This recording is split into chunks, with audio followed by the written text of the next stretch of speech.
Hello, this is Jason Kendall, and welcome to the next of my introductory astronomy lectures on the birth of stars. Up until this point, we saw the evidence for how stars change with time. We did so by examining the Hertzsprung-Russell diagrams of star clusters. We saw that we could discover the distinct age differences between star clusters based on how the stars were arranged on the distance normalized diagrams and compared their spectral types with their absolute magnitudes. The main sequence turnoff point indicates the cluster's age. But from where did this concept of that turnoff point arise? It comes from understanding that stars, by turning gravitational potential energy into emitted light, evolve and change with time. Therefore, they must be born, live a long life, and then die.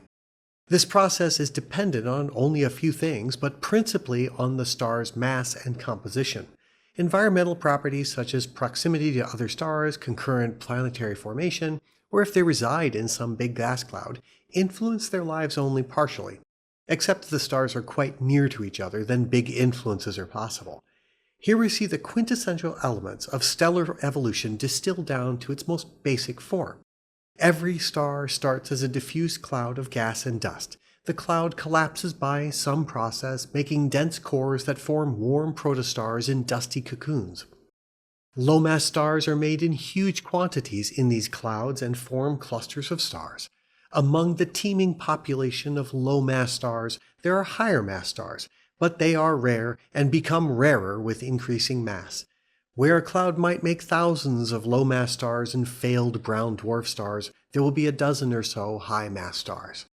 The brown dwarfs will burn hydrogen for hundreds of billions of years as they cool off to dark cinders. Low-mass stars, from around half the Sun's mass up to about 10 or so solar masses, will live increasingly shorter lives the more massive the star. All these will end up as a red giant puffing off their outer layers as planetary nebulae, eventually becoming white dwarfs, and which will cool off for trillions of years into the deep cosmic future. If the stars are paired up in a binary system, which are actually quite common, and if they orbit each other quite closely, then mass transfer can occur, which can create novae, or even supernovae. Both leave behind either a white dwarf or possibly destroy each other in a Type 1a supernova. If the star is more massive than 10 or so solar masses, then ending is a giant supergiant star that explodes in a supernova after only a few million years of hydrogen burning. These flashy, dramatic events are cosmic rarities, as about 90% of all stars that have ever lived or ever will live have masses equal to or less than the Sun. Less than half of 1% of all stars born will even get close to making a core collapse supernova. But these titanic rare events are responsible for creating much of the atomic matter that makes up the Earth and you and me. The remnants of such explosions are either neutron stars or black holes, and these are seen as pulsars or X-ray binaries. Obviously, there's quite a few details I've glossed over, but basically every star is born in a cluster, lives a life on the main sequence, runs out of fuel, and dies. The death of stars change the clouds of gas and dust that will form future stars, adding more heavy elements. We can look at the stages of an individual star's life instead on an HR diagram and follow its progress as it ages. A given star's spectral type and luminosity change as it ages, so they wander in a very specific way across this diagram. We call these evolution tracks on the HR diagram. On the upper left, we see the effect of stellar cloud collapsing into a protostar, then to the main sequence. On the upper right, we see the exhaustion of the star's hydrogen and transformation into a red giant. Third, on the lower left, we see the death throes of a red giant as it sheds its outer layers to form a planetary nebula. Finally, on the lower right, we see the slow cooling of a white dwarf to a black dwarf. The exact tracks of each star will be different based on their masses and compositions, which can be changed by close proximity to another star. Therefore, every star follows its own evolutionary track over its lifespan. A cluster HR diagram is the composition of all the stars at different points on their tracks. Massive stars run through their tracks quickly, and low-mass stars run their tracks slowly. It is in this way, knowing the tracks of stars of different masses, that a cluster HR diagram will show its age. In many future lectures, we will dive deeply into all these phases, especially for the massive stars. This journey begins with the study of the birth of stars, from the wispy gossamer interstellar medium to the lumpy dense molecular clouds, to the glowing cores of H2 regions and protostars that they contain, and stellar birth and their factories that one day might become the most amazing sights in the night sky. Let's go.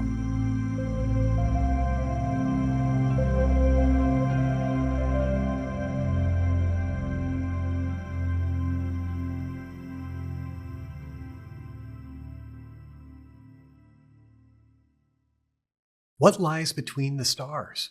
Is it pure emptiness, or is there something lurking there? In this lecture, I'll discuss what lives in the space between the stars and why this wispy material has great importance to astronomers, and how it makes all those amazing images you see on astrophotographers' websites.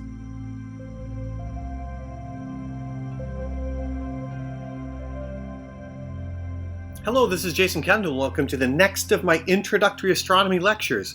This time we're going to be talking about the interstellar medium, the space between the stars, or that which fills the space between the stars. The thing when we say medium, we don't mean like medium like television or radio or something like that, or the interwebs. No, we mean the gas and dust that is between the stars that fills, or at least gently fills, the space between it. Most of the space in the Milky Way between the stars is filled with a very thin gas, and it's mostly made up of atomic hydrogen gas, which makes up most of it. However, there's bunches of deep, dense clouds that fill up most of the mass of the gas of the galaxy, but not much of the actual volume, and those are the deep molecular clouds. Then we find young stars in hot gas regions where stars are forming, and the light and intensity from that energetic light is so intense that it actually ionizes the gas. So we have different flavors of the gas between the stars. So we'll call those are the three phases of the interstellar medium. We'll say ISM for short. And the interstellar medium itself is composed of three rough phases. And this came about through studies that started in the 1970s. And the first phase is what we'll call the cold neutral media, and again with the word media, meaning the thing that through which the thing that is transmitting data, or at least is holding the data, which is kind of a weird way to think about it. It's the medium of the material between the stars. And so we're going to talk about neutral hydrogen, which is what we call H1. That's not high. It is H with the Roman numeral 1, and that means it is neutral and not ionized hydrogen. And then there's H2, which is the molecular hydrogen, or two atoms of hydrogen bound together in a molecule, as well as molecular clouds, meaning very small diatomic or triatomic molecules that make up a significant fraction of it. The temperature of these gas clouds are very low, just above absolute zero, and they're also some of the densest spots. And dense is kind of a weird word here, because when we say dense, when we think only 100 to 1,000,000 particles per cubic centimeter, that still is a much better vacuum than we can do anywhere in any laboratory on Earth by factors of many billions. So these regions, though, that have this density they take up only about 1% of the volume of the Milky Way, but yet they concentrate almost most of the mass of the Milky Way. In fact, that's a significant fraction of it. In fact, there's more material in these cold, dense clouds than there are in the stars. Then we have the next phase, which we'll call warm, neutral, or ionized media. And this is either hot, ionized H2 regions, meaning there's one electron that's been liberated from the atom, and so now it's H2. And then there's still H1, which is neutral hydrogen. And they reside near star formation regions, where stars are heating the gas and making it warm, and the temperatures range between 6,000 Kelvin and about 12,000 Kelvin, and that's what glows. And so the densities are a lot less than the dense clouds, where you can even have only one particle for every 100 cubic centimeters. And the typical size for a cubic centimeter is that of a sugar cube. So imagine that a sugar cube, 100 sugar cubes stacked around each other, and there's only one atom inside that volume. That is an enormously good vacuum. But still, that's what we see when we look at these glowing clouds. Those are areas where we have this enormous glow, and you might think, oh, there's a lot of stuff there. No, it's almost completely rarefied. It's just that the areas are so incredibly large, and there is so much about them that they glow enough that you can see that. But the actual densities of the areas that are doing the glowing are extraordinarily low. So they're very, very, very thin, and we would call it warm, but that would be pretty hot to us if you went over there and went and just actually sampled that gas. And finally, there's another interesting area called the hot ionized media, which is strictly ionized, and it emits an X-rays. It emits an X-ray light, and it's composed primarily of hydrogen, but it also is composed of ionized heavier elements such as iron and nickel and so forth. And they're the hottest zones of the Milky Way, and they make up the bulk of the volume of the interstellar medium. But they make up the bulk of the volume, but they don't make up the bulk of the mass, which is interesting. So they spread out because they're so hot, and the temperatures range between 1,000,000 and 10 million Kelvin and can be observed in X-rays. They're extraordinarily thin because they only have like 1/10,000th or 1/100th of a particle per cubic centimeter. So now you got to line up 10,000 sugar cubes in order to get one particle instead of just 100 like before. And these regions are made up by, when you have a supernova type star explosion, they'll shock the gas into heat, and then it'll heat it to that temperatures, and then they'll rise up out of the plane of the Milky Way, just like we see in the top image, and that makes up what we call the galactic corona. And so this is evident when we look at the Milky Way later. We're going to see pictures of the Milky Way where we have X-ray emission. In fact, let's go take a look at those. So the Milky Way in optical light shows us some of the interstellar medium. We see not just the starry background and some of the stars above and below, but we see dark clouds that obscure our view of the center of the Milky Way, and that obscuration is dust and gas in the way. But if we look in, say, hydrogen emission from 21 centimeter radiation, and 21 centimeter radiation occurs when a neutral hydrogen atom, the electron in it changes from spin up to spin down, and that's a very, very, very tiny amount of energy, but yet it emits it in radio frequencies at a wavelength of 21 centimeters. And we can see that the radio frequencies of 21 centimeters tends to be strongly collimated across the plane of the Milky Way, with some diffuse clouds going above and below. And so the height, we call it a scale height of the Milky Way, is very, very low and confined. So the cold dense media is confined to the plane of the Milky Way quite aggressively. And then we can see how it mirrors with respect to, say, carbon monoxide emission. So CO is 2 atoms. It's a molecular gas called carbon monoxide. Don't breathe it. Not good. Get out of the house if there's carbon monoxide poisoning. You know what that's like. But so there's carbon monoxide all throughout the Milky Way. That's really bad, I guess, but we're not going out and breathing that, so no big deal. Anyway, so we see these are clouds of carbon monoxide, which also radiate in microwave wavelengths, and this is a map of those gases taken by the European Space Agency's Planck probe. But the carbon monoxide is used as a tracer for the molecular hydrogen, which doesn't emit pretty much anything that is easily observed. So molecular hydrogen, but carbon monoxide gives a much better tracer of it. And we know that there's a lot more molecular hydrogen near where the carbon monoxide is. So we use that as a tracer. Now if we look at the hotter media, which is the H-alpha, which is ionized hydrogen gases, we start to see that there's puffy glows all over the place, and it's not necessarily directly confined to the plane of the Milky Way like this 21 centimeter radiation is. And these are places where we call star formation. So this is hot interstellar media with the temperatures approximately 8,000 or so degrees or 10,000 degrees Kelvin. Next we have in X-rays, which demonstrates the galactic corona. And we see these huge bubbles and loops of gas that go above and below. So you can see that they go way high, and this is from the Rosette satellite. And this is what we mean by it occupies a much larger volume. It's not confined to the Milky Way. It looks like it's well above and below.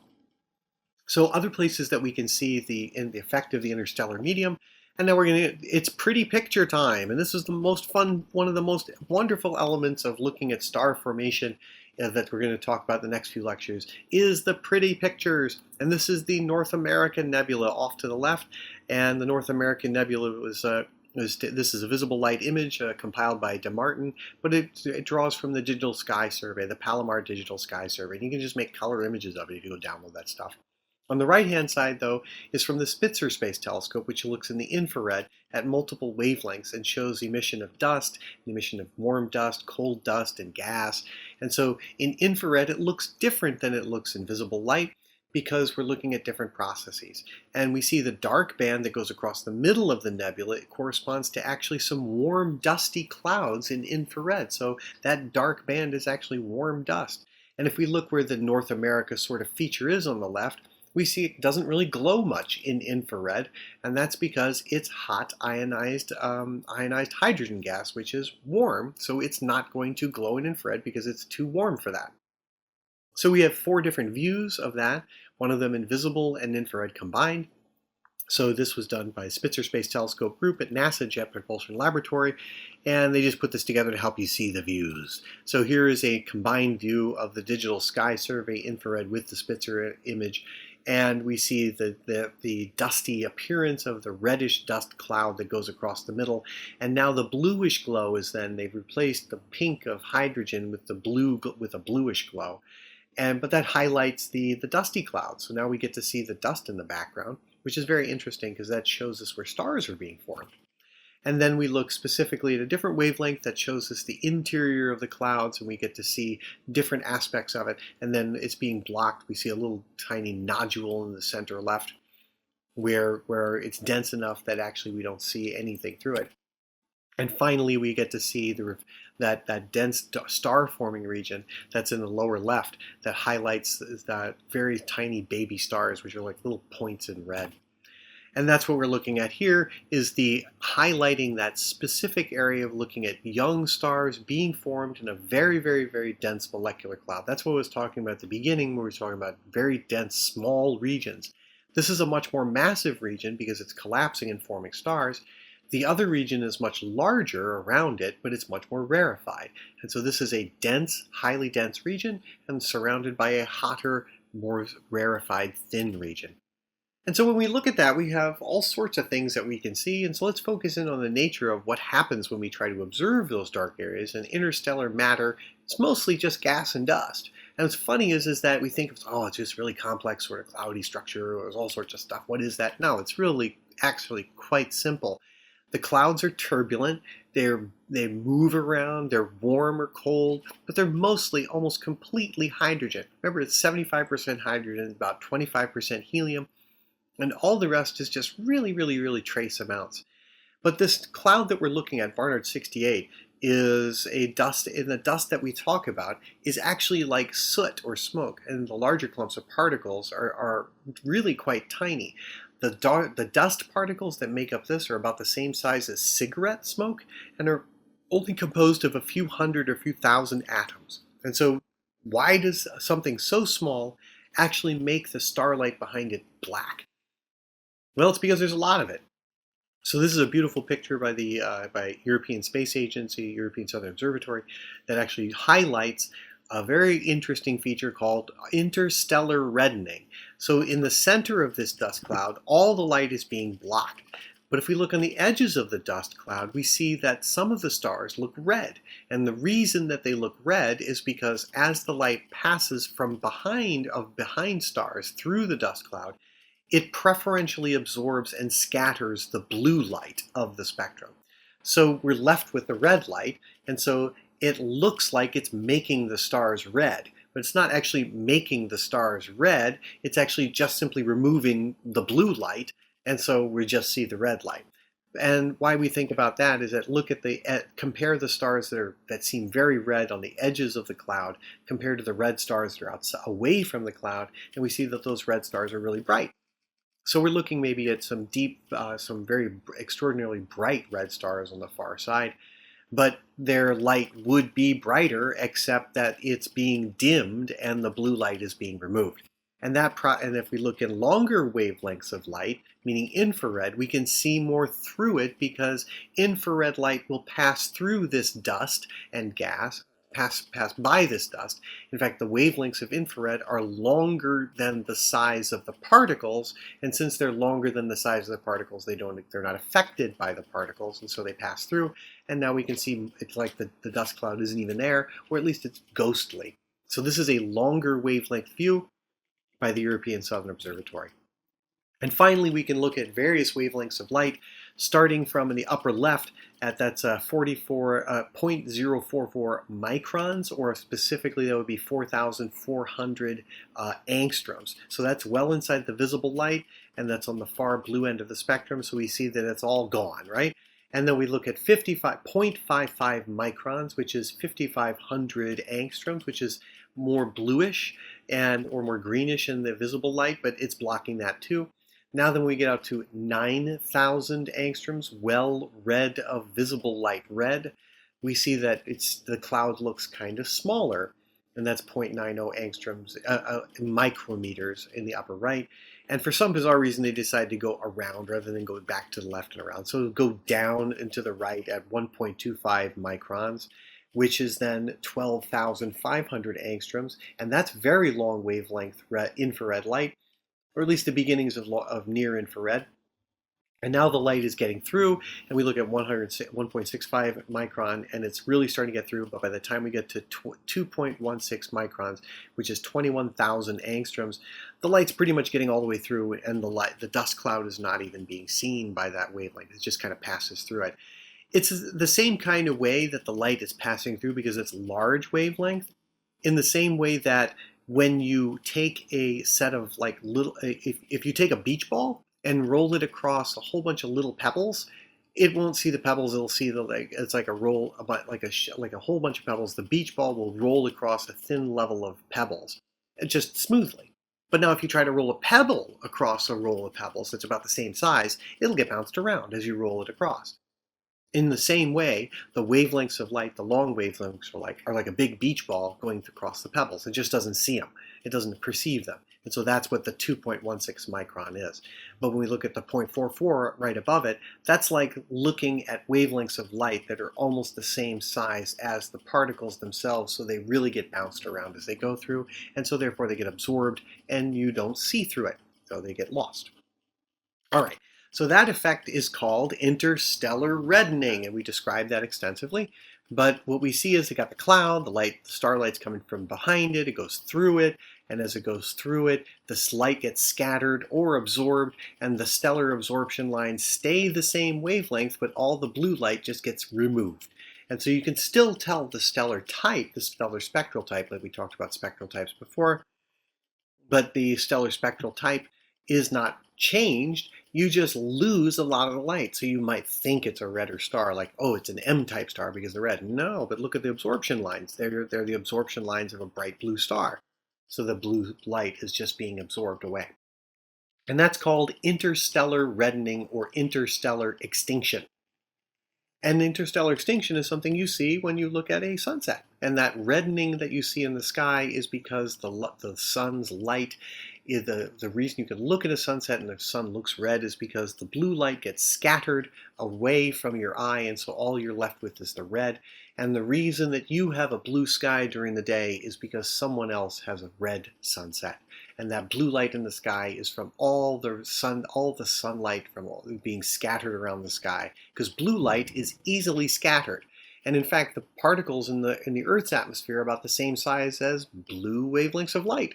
So the exact same process is going on in the Earth's atmosphere with respect to clouds and just the atmosphere itself, where blue light is easily scattered and red light not so much because it's longer wavelength. And so that's why we have a nice blue sky, is because of all the pretty sunsets all across the globe, everywhere.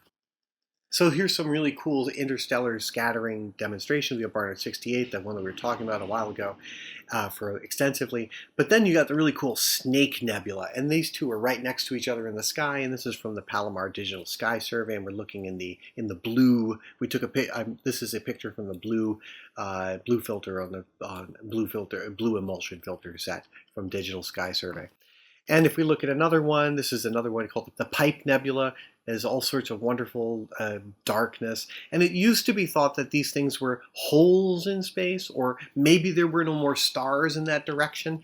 And in fact, people thought that this was like the edge of the galaxy or something, but past that there was nothing. And that was an early thought of early astronomers doing photographic studies of dark nebulae like these. And they ended up just being dark nebulae, not the edge of the galaxy. And a good friend of mine who did a major set of studies, his name was Bart Bok. And Bart Bok was thought that back in the 1950s and 1940s, he published a paper in 1947 hypothesizing that these things were actually gravitationally collapsing, and this is where stars would form. And so they're called Bok globules. And Bart Bok was a friend of mine when I was a little boy.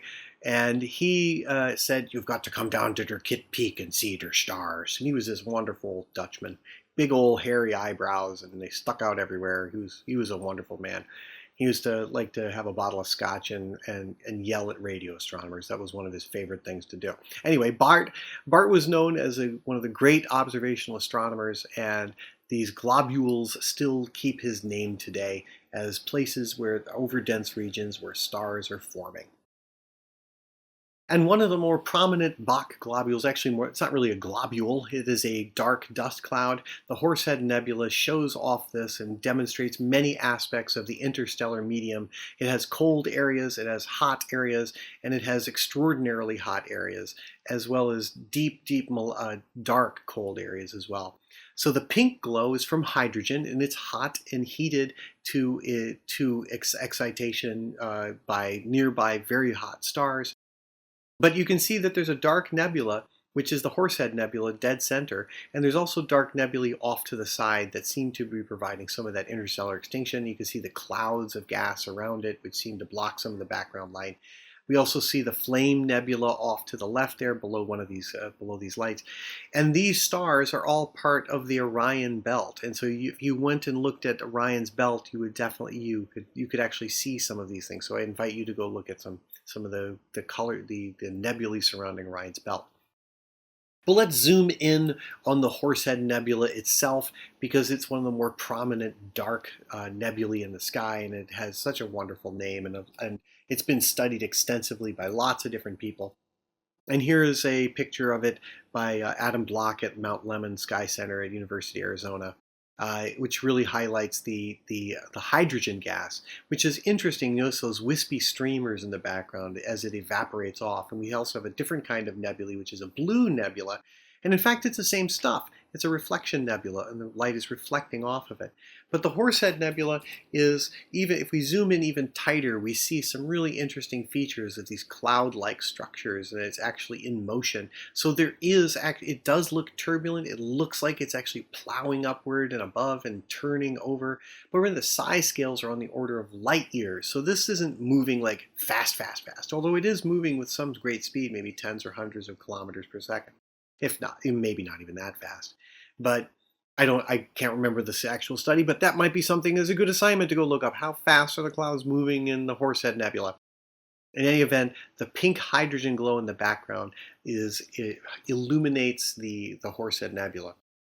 But very recently, the Hubble Space Telescope took a look at this same object in infrared, and this is the view in the infrared that was released in 2013.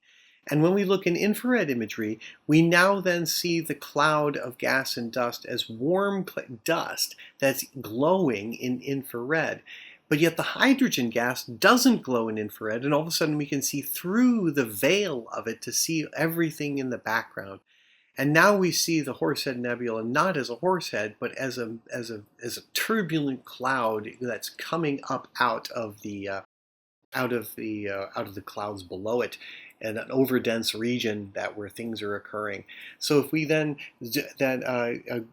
we can then take a stronger view of it, and this is an interesting movie, a fly-through done, I believe, by Frank Summers at Space Telescope, to actually try to dimensionalize it and 3Dize the view of the Horsehead Nebula as what it might look like if we were flying at it at much faster than the speed of light, I can tell you, because this thing is on the order of half a light year or so in size, where light years is its size scale. We can see all sorts of little tiny red dots, and those are very tiny red dwarf stars in formation around it.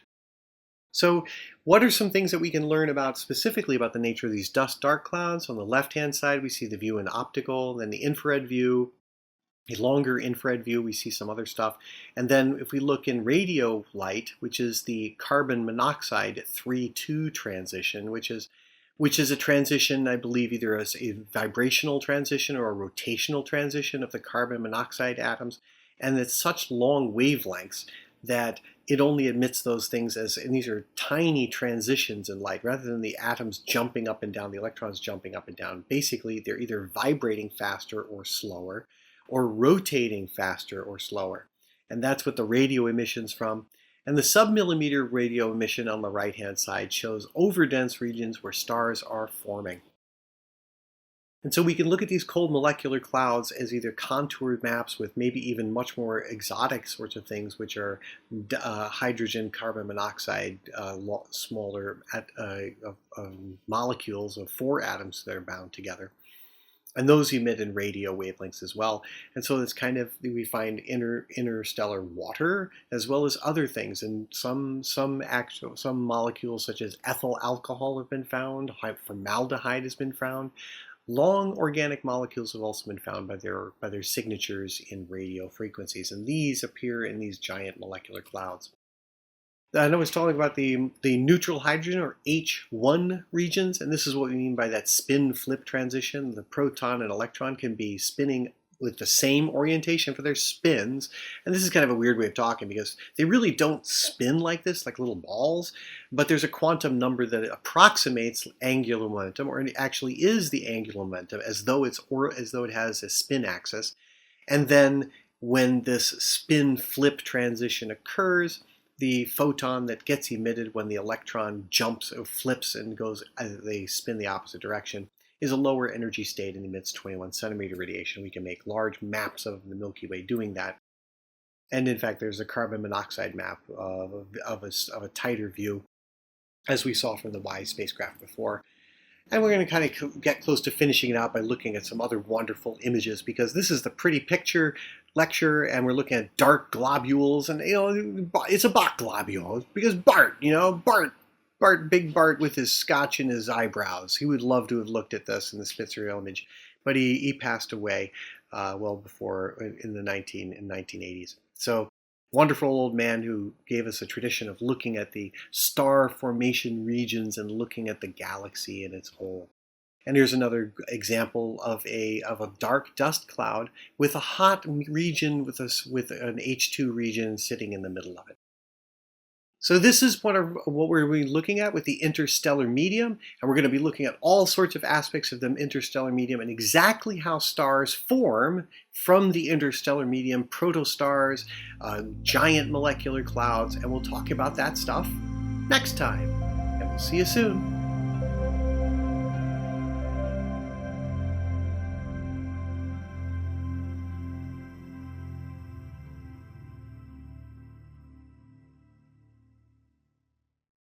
Deep in the darkness of the far reaches of the Milky Way lie enormous clouds of gas and dust.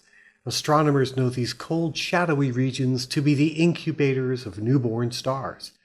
These giant molecular clouds hold most of the mass of our galaxy, their dim presence surrounding the fiery infernos of the stars.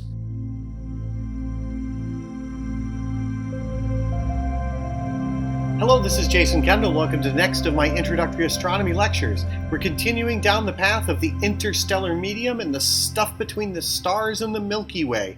And so we're looking at giant molecular clouds, and these are enormous, enormous regions out of which stars form.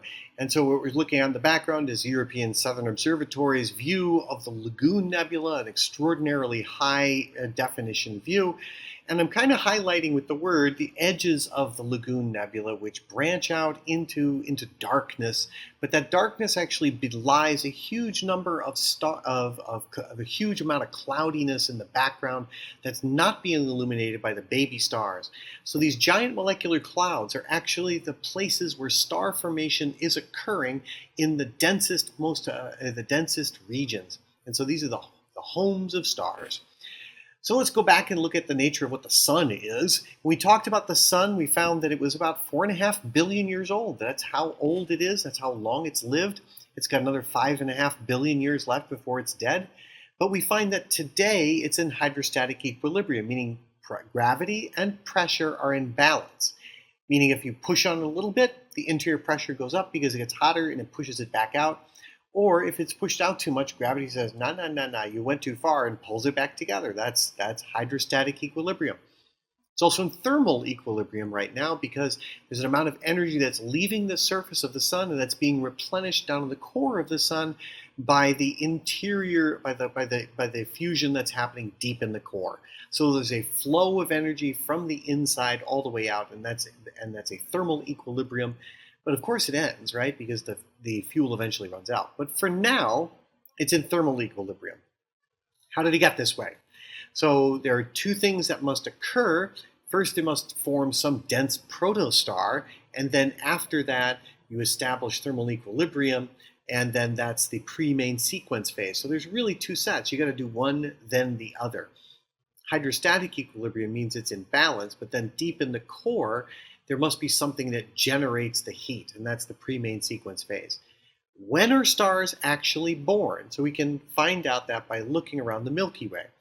And the space between the stars is called the interstellar medium, and it's filled with gas and dust. And the dust that we see that fills the interstellar medium is the size of a roughly cigarette smoke. And cigarette smoke is only a few microns in size, but if you take a cigarette and puff it into a white light in a darkened room, you see a blue smoke. And that's because particulates that are the size of the cigarette smoke preferentially reflect and scatter blue light. It's not because the particles are blue, it's because they scatter blue light more easily than they scatter red light. So the dust in the light looks blue. Now, most of the volume of the Milky Way is filled with this enormous, thin diffuse atomic hydrogen gas. It can be cold on the order of a couple hundred Kelvin, but it can also be very hot and just hot enough to glow. Embedded within all of this volume, though, are these enormous clouds that are very dense, that contain molecular hydrogen, and they're cold areas. And this is where young stars form. And all young stars are found in these dense gas-rich regions, and they're found next to these clumpy areas where there's big clouds. So we should find stars forming next to where the stuff is that they're formed from. And these things are called giant molecular clouds. They're interstellar clouds, mostly of molecular hydrogen gas and then filled with the dust between them as well. They take up about 1% of the volume of the Milky Way, but they take up more than half the mass. And half the mass of the Milky Way isn't just stars, it's this gaseous clouds and clouds of gas and dust. And they make up an enormous amount. So the stars you see in the sky don't make up the dominant amount of mass. And this is, we're talking inside the sun's orbit, about half the mass of the Milky Way. And the sizes of these clumpy things, these clouds, are between 5 and 200 parsecs. So they're quite enormous, much larger than the individual stars that make them up or that form out of them. And the masses of these huge clouds can be between 1,000 and up to 10 million times the mass of the sun. They tend to be much, much colder and almost a few dozen degrees above absolute zero. With the clouds that permeate the Milky Way, they have very low densities between about 100 and 1,000 molecules or particles per cubic centimeter. And the core, though, when we find cloud cores, they're much more dense, between 100,000 and a million molecules or atoms per cubic centimeter. Now, if we compare that to nearby the sun, the interstellar medium near the sun, that's about which it is only about 1 molecule per particle or cubic centimeter near the sun. So clouds are much more dense than near the sun and the molecular cores are even more dense. By comparison, if you go and look at the vacuums made in laboratories, there are many, many tens of billions, if not trillions, of molecules per cubic centimeter. So even though the objects that we see that we call giant molecular clouds, we can't see through them, but that's not because they're made of solid stuff. They're better vacuums than we can make in any laboratory on Earth. It's just that they're so incredibly vast that they scatter all the light and absorb the light that passes through them. And it's interesting because something that starts off as 200 parsecs in size eventually ends up a few hundred thousand kilometers across. So it's an enormous drop in size scale. So you have to collapse the cloud. So let's see what balances it against that collapse. And the stuff that's inside a giant molecular cloud is either neutral hydrogen, H1, which is just an atomic hydrogen, the upper left. That's a proton orbited by a little electron. And now if it's hot, though, it'll be an H2 region, that reach HII, was Roman numeral 2, and now it is an ionized proton with an ionized electron, and they're zipping around. It's electrically neutral because there's an equal number of each, but they're free from each other, and that must mean they are close to some hot ionizing source. Now, if it's truly cold, the atomic hydrogen will bind together and dense. If it's cold and dense, it'll bind together to form molecular hydrogen, where the two protons then share an electron and form a molecular bond. And in such environments, we also find molecular carbon monoxide, both of carbon-13 and carbon-12, where there are different isotopes of carbon. And then we also find ammonia and methane and such things like that with quadratomic molecules such as these. And so these are the kind of molecules you find, and they're very small molecules, but these are the kinds of molecules that scatter blue light in just the same way that particles do. And there's also dust particles, which would be made up of little clumps of these molecules. Not very big, but just big enough to be about the same size as cigarette smoke. Now, there are three phases to the interstellar medium. We're not talking about all of them this time. Before, we talked about the hot ionized medium, which is 1 million to 10 million Kelvin, and those are galactic clouds that rise well above the plane of the Milky Way. But if we look at the cooler areas, the warm and neutral ionized media, which can be either ionized hydrogen or a neutral hydrogen, between 6,000 and 12,000 Kelvin. It's mostly the upper right-hand one. These arrows are a little bit dodgy with respect to that. So we're looking, the top one is definitively ionized and it goes way above and below. But the warm and neutral one is between 6,000 and 12,000 Kelvin. So we see some of the effect of the upper right-hand image. And the densities then are only about a 1/100th of a particle per cubic centimeter. And it's even more thin on the much hotter areas. But now we're talking about the cold stuff, which is more like the bottom image and the right-hand image, which are evident only from the molecular hydrogen from the Milky Way, that's what the MW stands for, the Milky Way emission from 21 centimeter radiation, as well as carbon monoxide emission, which will be cloudy and clumpy like we see below, where the densities are between 100 and thousands of particles per cubic centimeter, and the temperatures are really, really low. And this is where stars are forming. Not the hot stuff, but the really, really cold, dense stuff. And so the molecular cloud, such as the Eagle Nebula here we see, which is a prominent molecular cloud that's part of the Eagle Nebula. Now these things are self-gravitating. It doesn't matter that they're a couple light years long like these are, but they contain, even though they are diffuse, they are self-gravitating. And they contain mostly hydrogen. Even these objects that you're looking at mostly are hydrogen, but then there's these dust grains, and the dust grains are that absorb much of the ultra-infrared light. They of course, they occupy these giant molecular clouds are between about 30 or 50 or about half of the mass of the entire Milky Way galaxy. But they only occupy about 1% of the volume. So these are tight little things. But by little, we mean a few hundred parsecs or so, between 5 and 200 parsecs across. But then when you get to the cores, like you see in these pillars, the pillars of creation in this Hubble image, this is where stars form. So how do stars form? Because you got to take a cloud and you got to collapse it. So there's some things that keep it from collapsing. And so we have this diagram on the upper right of kind of what a cloud might look like. So you got this ball of hydrogen on the upper right and then in an empty space. So if you have a ball of hydrogen, the only thing that's going to be supporting it, it might have some internal pressure from just the motion of the gas inside it to try to push it out, but then it'll be self-gravitating to try to pull itself together. So the potential energy from the gravitational pull and will be balanced by the kinetic energy of the motion of the gas inside it. So we can then take the kinetic energy and we can add another term that pushes from the outside. Maybe there's a shock wave that comes along and whacks it. Or maybe two of these clouds smack together, or the winds collide. And so now you've got extra kinetic energy from external pressure that might try to push it together. And so now that's what the red around the blue cloud seems, is like something's pushing it, maybe something comes and kicks it, and then it starts the process. This then creates turbulence inside of there, and the turbulence then balances it against the pressure. So that's the next thing, is that you whack a gas and it becomes turbulent. In the same sense that when you take a little bit of milk and pour it into coffee, it doesn't really show those turbulent little flows until you stir the coffee. So those are the turbulent little swirls, and that tends to balance out the pressure. So now you've got motion, additional bulk motion, that then stirs the cloud. This adds more thermal energy and also contains kinetic energy, but that still attempts to balance the potential energy from it gravitating together.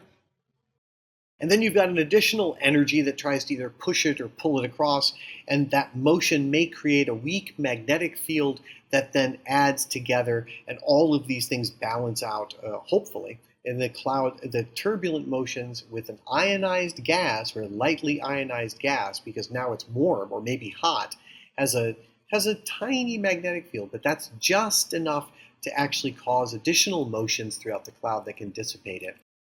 And so if you have some sort of a magnetic field associated with it, and there's turbulence, there's kinetic energy from turbulence, there's kinetic energy from heat, there's kinetic energy from heat, meaning the motion inside the cloud inherently, and there's kinetic energy that comes from being pushed upon, and it's all trying to be pulled together by gravity, and the magnetic field is trying to pull it together too.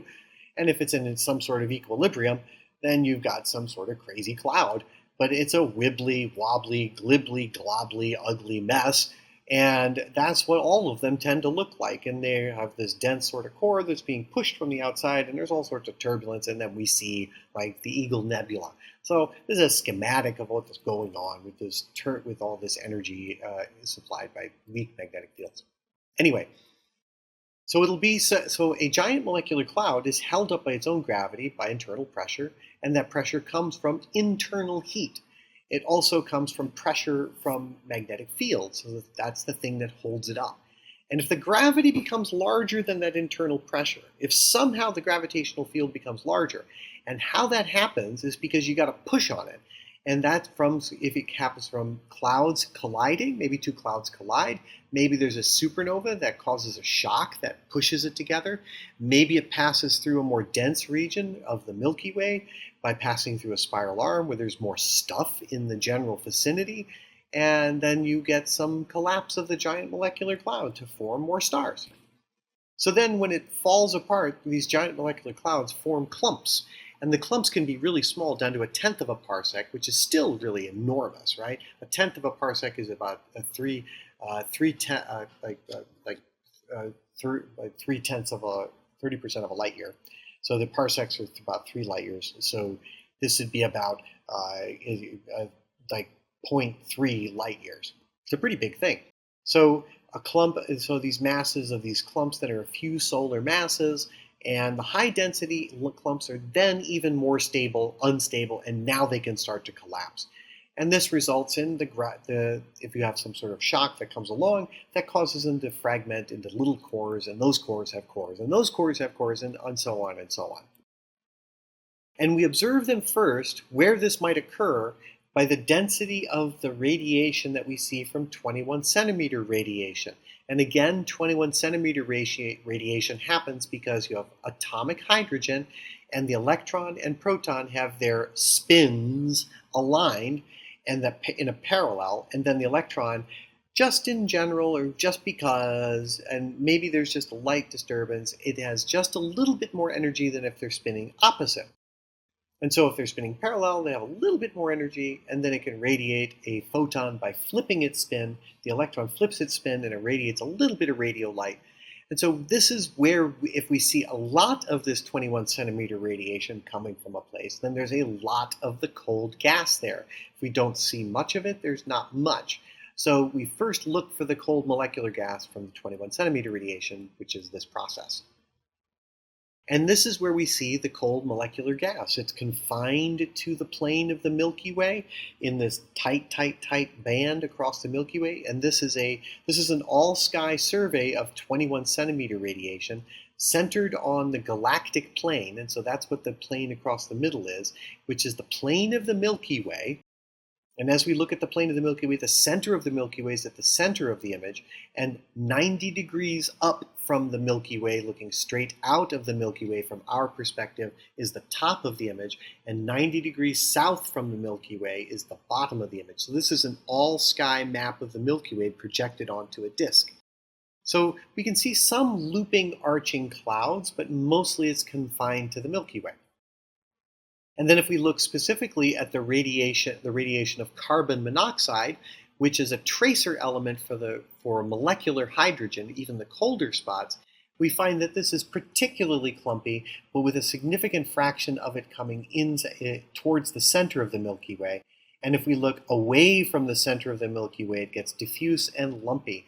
So the vast majority of the gas and dust of the Milky Way is interior to the sun's orbit around the Milky Way. And we see that this image was taken by the European Space Agency's Planck Space Telescope as they were looking for the cosmic microwave background. And so this is something they had to take into account to look for the great background. And so those wavy sort of structures, that's because of the artifacts from reducing this image. So what do these globs look like? One of them are called Bok globules, and that's named after Bart Bok, who was a friend of mine when I was a child. And these are places where there's mostly molecular hydrogen, there's carbon monoxide, there's a lot of helium, of course, because we forget about that because it's always in the form of a gas. So there's gaseous hydrogen, gaseous helium, and that's almost everything. And then there's maybe even silicates, which are carbonaceous things. And these silicate dusts would be what we're talking about with the cigarette type smokes. And so carbon is an incredibly common element in the cosmos, so we would expect that to be there too. When we look at these objects, they're about a fraction of a light year across, and they can be up to 2 to 50 solar masses. So each one of these globules could, in theory, form a star at some point because they're dense enough that they are cores that could form stars inside of them if they collapse further, such as Barnard 68. This is another molecular cloud. It's about 500 light years away, and it's all isolated, unlike the Bok globule that we saw before that was in front of an Emission Nebula, pink Emission Nebula, illuminated by bright stars. But Barnard 68 absorbs the light from the stars behind it, and we see the effective interstellar reddening in the stars on the periphery of the cloud. But the interior of the cloud is so dense that, well, by so dense, we mean it's got about 1 million particles per cubic centimeter, which is really which is an incredible vacuum compared to what we find on Earth, that this cloud is in the process of collapsing, and it will either collapse down to make new stars or it will dissipate over time, depending on how much kinetic energy and how much, whether it's collapsing down or if it has enough energy to resist against the force of gravity, like the diagram we talked about a bit ago. But such molecular clouds like these are even darker. So this is the Circinus molecular cloud, and this is another Space Telescope image. What we're looking at is this particular thing is dark nebula in the background that looks like it has wings. Is an enormous structure that is almost 250,000 times the mass of the sun, filled with huge numbers of things, and there's even young stars forming. And some of the young stars have become so bright and so intense that they've actually punched a hole and eaten away or dissolved or evaporated the gas around them. And so now we see into the place where the star has formed. And there's lots of different regions inside of here. two prominent regions, and they're each about 5,000 solar masses, so they could, in theory, make 5,000 masses of the sun. Now we can also see the effect of the cloud has got this snake-like shape, but it also has a wispy outer area. If we look on the right-hand side of the image, we see that the view is mostly unobstructed, but if we look in the top center, we see effect of interstellar reddening because of the cloud that is diffuse above the snake-like structure. So the most dense area is at the bottom, the cloud is above. So something caused this to collapse so that it would form stars. And it almost looks like a shock wave, right? So it's like we have the nice under-dense cloud at the top right of the image, and then the middle of the image is where we see a lot of the high-density region. But then the lower density region is to say at the bottom of the image and off to the right. So it's as though something moved in from the lower right, smashed into it, formed this molecular cloud, and then it started collapsing to make stars. So some shock wave came along. Maybe there was a big supernova that happened out of the field, and that shock wave then impacted this cloud that used to be as diffuse as what we see in the upper right, and then that all bunched together to form this one big cloud and then form more stars. And finally, we look at next to finally, we see a part of an enormous molecular cloud that's so big it almost takes up an entire constellation. That's why we call it the Taurus molecular cloud. It's so big it's almost as large as the entire constellation.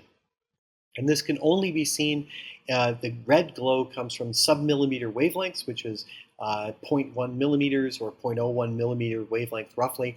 And this filament is approximately 10 light years across. And inside those bright spots inside it are where newborn stars are forming inside this long, long, long filament.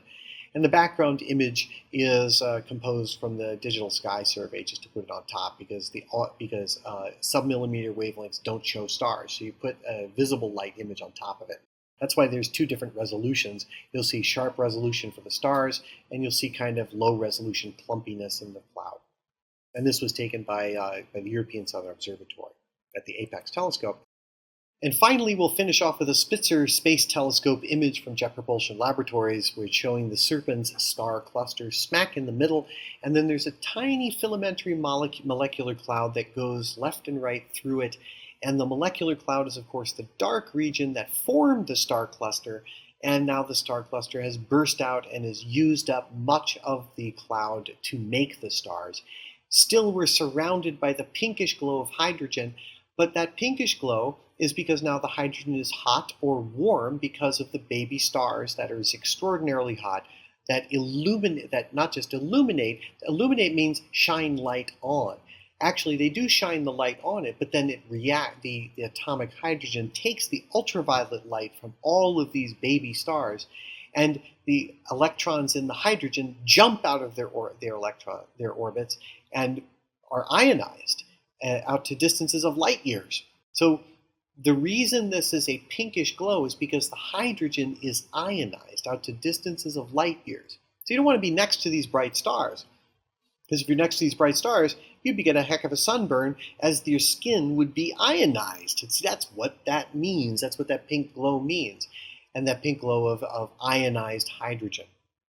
But the dense clouds that are in the background, those things are the remnants of the big cloud that used to be there, that the baby stars then formed out of, and they'll probably prevent the formation of more stars because, well, that cloud's getting used up and it'll probably be dispersed by the bright energy of the young stars, which will then evaporate the cloud itself. So these clouds are very temporary structures. They flow in, they flow out.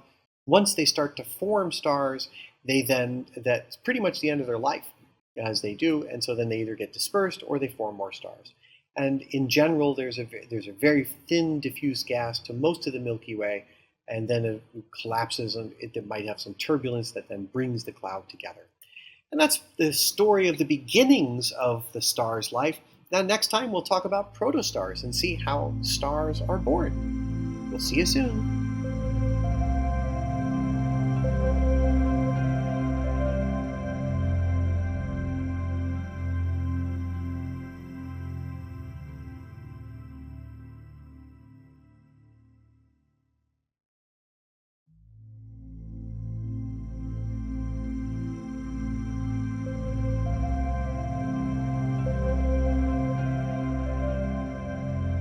Hello, this is Jason Kendall, and welcome to the next of my introductory astronomy lectures. Today we're talking about the interstellar medium, and more specifically, H2 regions, ionized hot regions, which are part of star-forming areas inside the interstellar medium, the densest places where stars are being formed. Once again, the interstellar medium is a huge amount of gas and dust that lies between the stars. The vast majority of the interstellar medium is, of course, hydrogen gas, either in cold, dense molecular hydrogen clouds or in a diffuse neutral hydrogen medium. So vast majority of the stuff between the stars here are hydrogen or helium, and then there's pockets where it's more dense that would contain other things besides hydrogen, helium, like carbon and nitrogen and so forth, and small molecules. Again, we talked previously about the phases of the interstellar medium. There's basically three different phases: the coldest phases, which are just a few degrees above absolute zero, and have the highest densities. These highest density areas are about 100 to 1,000 particles per cubic centimeter. And then you have warm and ionized medium, which are a bridge between ionized hydrogen, H2 regions, and neutral hydrogen, H1 regions. They range in temperatures from about 6,000 to 12,000, and we do see these, not in the yellow arrow in the lower right, but mostly in the upper left is where we see the hydrogen alpha line. That in the upper right is where we see the emission of hydrogen alpha in the Milky Way. And in the middle image is 21 centimeter radiation. At the top, we see the hottest hydrogen emission, which is ionized hydrogen, which can be up to 10 million degrees. This is part of the galactic halo of hydrogen, which is much, much, much hotter, but we're not talking about that. We're talking about distinct areas that are ionized as well as can just have enough, there's enough density, they're not so big. They stay permanently ionized. They're not so hot, they stay permanently ionized. They're in the boundary region between the cold media and the hot areas. And this is where stars form. All right, so there's a strong interaction between the nebula that forms the stars and the stars in the nebula. Very, very strong reaction. And we're going to be seeing this very detailed shortly. And again, where we find young baby stars are always inside of these clouds of hot gas as well, and then we see dusty regions surrounding them as well. So star-forming regions are very complex regions in the sky. And they're all made of what we call emission nebulae. So emission nebulae are basically hot, thin gases. And if you pass a spectrograph over them by looking at their spectrum, you'll see that they emit brightly in very specific wavelengths of light, and those wavelengths are typically hydrogen and helium, but you'll also see some oxygen and neon and other elements that are prevalent inside the interstellar medium. But prominently, you're going to see the most bright emission lines in hydrogen. That's where the pink glow comes from. That's hydrogen emitting at 65, 63 angstroms. And so here's a more detailed view. And the difference between an emission spectrum, as we saw in the earlier lectures, and an absorption spectrum is that an absorption spectrum has a bright continuum and then dark absorption bands. But an emission spectrum has bright emission lines. And so that's what we're seeing in the bottom spectrum below. That's a very complex emission spectrum, but the vast majority of what we see as emission spectra for these clouds is predominantly made out of hydrogen, so it's not you can see through it. Notice that you can see through this gas. Unlike a star is opaque. You can't see through it, so you get a continuous black body spectrum, which provides the continuum below it, and then you get emission, and then you would have absorption from the atmosphere of the star. An emission region will just be transparent to some wavelengths of light, and not transparent to others, depending on how the density of the region. But in general, it's transparent to light, so it is thin, and so therefore it is not in thermal equilibrium, and we get emission spectra like this because the gas is being heated, and as it cools, it emits this light.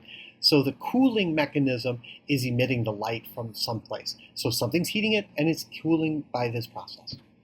All right, again, we can go back to Kirchhoff's laws that we saw way back early in the course, and Kirchhoff's laws say if you have a hot diffuse gas and then you pass that light to a prism, you see emission lines.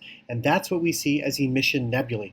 An emission nebulae we might see in the insert that we have here. This has come from the Spitzer Space Telescope as well as the Digital Sky Survey on the left. And the pinkish glow on the left is from hydrogen, and on the right-hand side we're going to see the infrared glow of transparent or semi-transparent dust and very small particulates as well. That's our Mission Nebulae. So there are four, let's just look at four sample ones. These come from a textbook. We have four like Messier Object 8, Messier 16, Messier 17, Messier 20. We're going to focus on Messier 16, which is the Eagle Nebula, and Messier 20, which is the Trifid. Their distance in parsecs, these things are really far objects, but they're all roughly in the same direction in the sky. They're towards the constellation Sagittarius and Ophiuchus. And so they're about 1,200 to 1,800 parsecs away. That doesn't mean that all emission nebulae are at that distance. It means these are at that distance. Their average diameters, though, are roughly in comparison to what we really want to talk about. They're on the order of about 5 to 15 to 20 parsecs in diameter. And their densities are roughly about the same, about 100 million particles per cubic meter. Or we would say that's about 100 or so particles per cubic centimeter. How many particles are there in a sugar cube? But the more interesting thing is the masses, how much material is in these things. They can, and we say solar masses, basically how many suns could you make if you took all the gas and compressed it into one thing, into a bunch of stars, the mass of the sun. So Messier Object 16, you could make 600 suns out of it, and the Trifid Nebula, you could make 200, but Messier Object 8, the Lagoon, you could make almost 3,000 suns out of it. And the temperatures are on the average about roughly the same, between 7,000 and 8,000 Kelvin, or 9,000 at the top. And that temperature is there that shows you that the gas is being ionized, and so it's very hot gas that's being ionized. So let's look first at the Rosette Nebula, which is a very, very pretty Rosette Nebula, which is NGC 2224. It's almost about 5,000 light years away. And this image comes from the Palomar Digitized Sky Survey. And we see this is in the red. This is the red filter for it. And what we see is the glow of hydrogen gas all around it. There's some dark dust lanes that are involved in it. And then we see a cavity in the middle that's filled with bright young stars. And that's part of the Rosette Nebula itself. And here is a different view of it, a color view, that we can distinctly see the pink glow of hydrogen. Always that pink glow is hydrogen alpha line, which is at 6563 angstroms. And then we have a hot group of young hot stars in the center. And this whole region that you're looking at on the screen, the whole thing, the pink region, that's ionized, and then the interior region that's ionized so hot that it actually cannot recombine to form the gases, to form the light.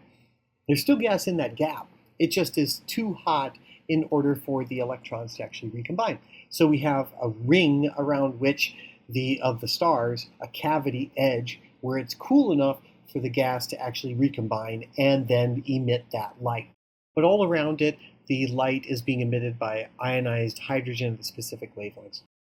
So this is this is another view of the same exact orientation. I twisted a little bit by the Wide Field Infrared Explorer.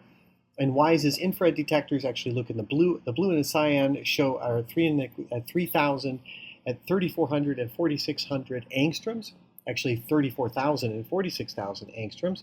And the green and the red represent 12,000 and 22,000 angstroms. And that's from warm dust. But the others is the blue and the cyan are from stars. So stars make up the blue and the cyan, and the green and the red are from dust. So you can see there's a huge amount of dust inside of this nebula, and it's emitting this light, and there's almost no dust in the core.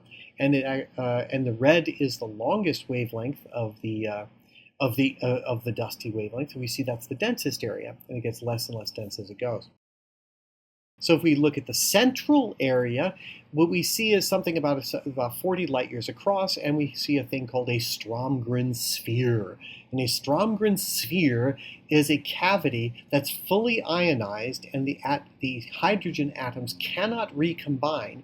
So we have this kind of gap, and the gap is created because the stars are so incredibly hot that they emit so much radiation that the hydrogen atoms that are there stay ionized. And as they stay ionized, The electrons cannot recombine in order to emit that light, so they stay ionized. On the edge of it is where the intensity of the radiation drops off enough that the electrons can recombine and emit light. So there is a bunch of stuff in there. It's just too hot in order to actually be seen. And the reason is those bright stars, that bright group of stars at the center, those bright O and B type stars, are so intensely bright that they actually ionize it out to about tens of light years. So that's really fascinating. The intensity of the ultraviolet light from these stars is actually enough to ionize all of the hydrogen in its gaseous form out to a distance of 40 light years. That means if you went there, your skin, which has a lot of hydrogen in it, would be ionized, and it would be kind of ablating off you because of the intensity of the ultraviolet. You wouldn't have to worry about sunburn. You don't have to worry about falling apart. That's a really crazy region of space to go into.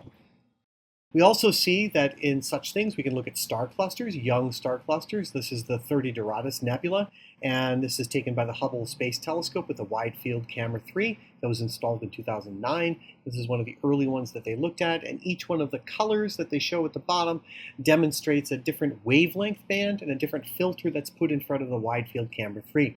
The right-hand picture is in infrared, and we see the blue in very, very long wavelength and the yellow in even longer wavelength. So we see a lot of young stars being formed in these tight groups, and there's still some dusty material left over. On the left, we see visible light, which is kind of a Hubble palette, so it's slightly skewed in its palette, but we see the dust and gas that surrounds the star cluster, and the star cluster itself has been formed out of the material in that gas and dust. And so the star cluster appears on the right-hand side of each image. And the hottest stars are in the center that have been formed, but then there's this cavity off to the left that's been shockwave, that is probably the effect of a shockwave from a supernova that occurred earlier on. But that cluster of stars was probably formed because there was a supernova in that gap on the left-hand side of each image, and each of those then that made a compression that strongly compressed a cloud of gas and dust that then formed the star cluster that we see on the right-hand side. So star-forming regions. All H2 regions are star-forming regions, and there's lots of things that we see. We always see stars, young, hot stars in those regions, and lots of clusters of stars in those regions, and there are places where star clusters are forming. And the pink glow, and this is an image that's combined from a visible light image from NOAO, and then from Spitzer IRAC, MIPS, and MIPS instruments on board that. And so the Spitzer Space Telescope gives us an infrared view of it, as well as the visible light on the left. And there we see dark dust lanes. So let's actually kind of zoom in on the Trifid Nebula's M20. There we go. We see on the left-hand side image that there's dark dust lanes that block the light, invisible light. We've got this pinkish glow, and what's with the blue? That's kind of odd. It's still hydrogen, so what's going on there? It's a slightly different thing, but if we look on the right-hand side, we see the dusty region, and the dusty region glows in infrared. In fact, those dust lanes, which are dark on the left, are actually kind of bright in the infrared because they're dust, and dust is warm, and warm things emit in infrared. But they block visible light. So you got warm, dusty things that block it, and then the other stuff that doesn't. But there's still a lot of gas and dust there that makes for the blue reflection nebula above. So let's look at those different kinds of nebulae that make up the Trifid Nebula. A nebula, the word nebula just means fuzzy thing in a telescope. That's really what it means. I can't tell what that is in the telescope. It is nebulous. So this image comes from the Anglo-Australian Observatory, which is a place that people do all sorts of wonderful things. So the dark nebulae are dust clouds, and I've got the arrows pointing to them. And so the arrows demonstrate where the dust clouds are that are over dense regions that may form stars now. And then around it is a pink emission nebula, and that is due to hot hydrogen gas. And that hot hydrogen gas is being heated by the bright, young, hot stars in the center of the nebula. And on the outside, we have a blue a reflection nebula, and that's blue because it's scattered blue light from the hot stars. So the scattered blue light means that the light from those stars goes to behind the nebula, scatters off of it, and then comes to us. So think of it as a billiard ball, then that is far behind the nebula, and it's kind of a carom shot back to us. So how does that really work? And here's our little diagram, which is really good for looking at the Trifid Nebula. So we have an observer, she's off to the left, and we have our big hot cloud, and it's off to the right. And we can have a dusty cloud in front or behind, and it can be either side. And what we'll get is that the hot stars make the nebula glow red, and it ionizes the gas. So when the hot stars illuminate it, the big cloud that would reach very far off to the right on this image, just the place where the hot stars are, gets illuminated, and then the ultraviolet light from those stars ionizes the gas, and that gas then glows in visible light as it cools off. But that light then doesn't go all the way through to the rest of it, because there's just enough gas to absorb all the ultraviolet light, so it doesn't actually go to the rest of the cloud. Now, some of that visible starlight then goes and reflects off of a dusty, dark cloud, and that is what we call a reflection nebula.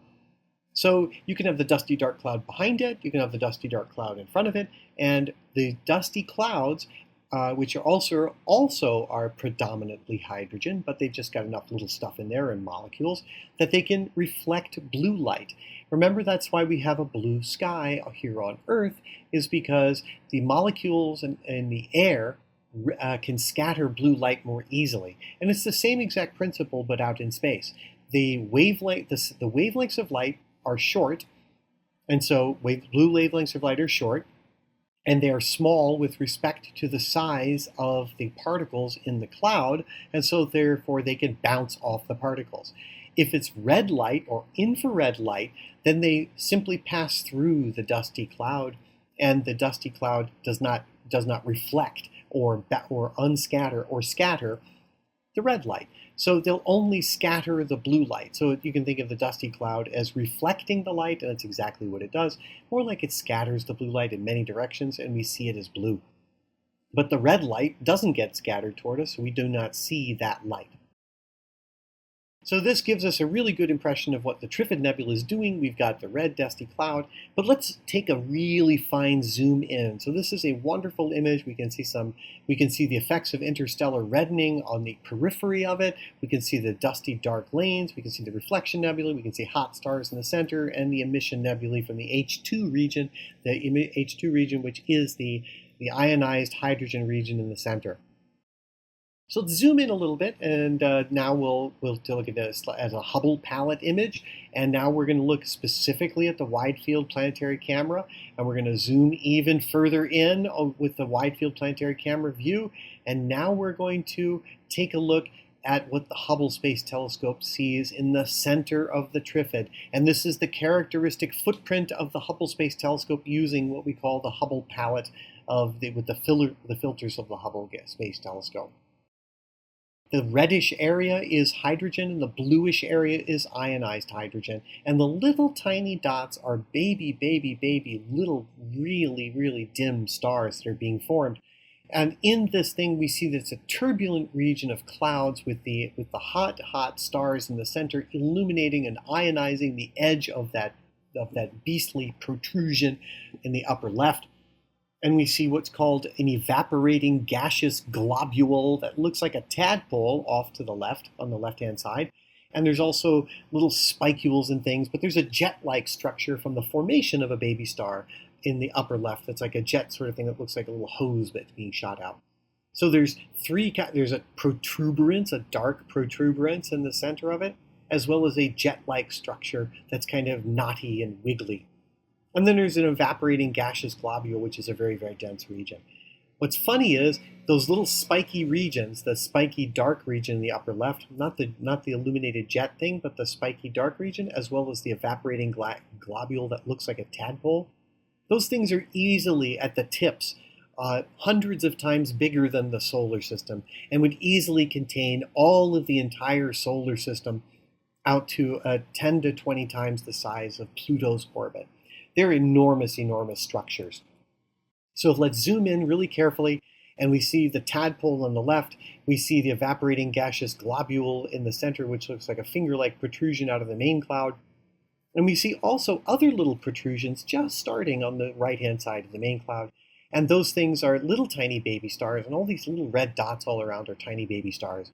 And there's something happening that's kind of like a shot out of there, and that is a jet-like structure happening as a young baby star is coming to life inside of the cloud.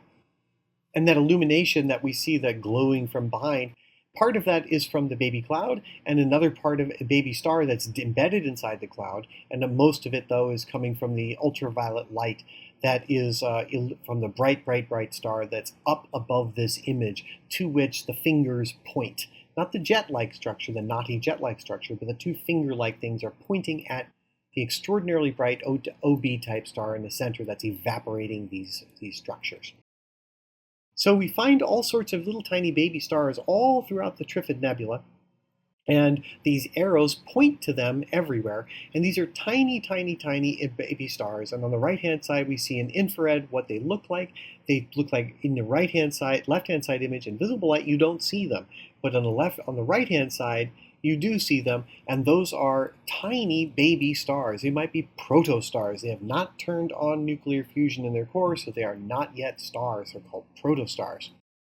Let's look at the most fiducial of one of the greatest nebulae of all. And this is a large image taken by Dieter Villach with Astro Cabinet of the Eagle Nebula M16. And we see the great Eagle Nebula. We see these kind of two claw-like structures. There's a beak above the claw, and there's a hook-like structure for its head, and the wings spread left and right. And this is the Eagle Nebula. In the center of the Eagle Nebula is a bright ionized region, but the whole of the thing is a pink ionized cloud of hydrogen gas with lots and lots of baby stars, dusty lanes above and through that permeate throughout. But there's some really critical dusty lanes right in the center, the most dense regions in the entire center. And we look at this NOAO Aura NSF image that was featured on Astronomy Picture of the Day. This whole structure is about 6,500 light years across, and the whole thing spans about 20 light years, which means these spires that are in the center of it can span to be about 4 to 5 light years long. They can be enormous structures in the Eagle Nebula. And here, with this particular color choice that we use for this particular construction of the color, we see that the yellow is more like the hydrogen gas, and the pink or the bluish is the reflection nebula from the hydrogen gas.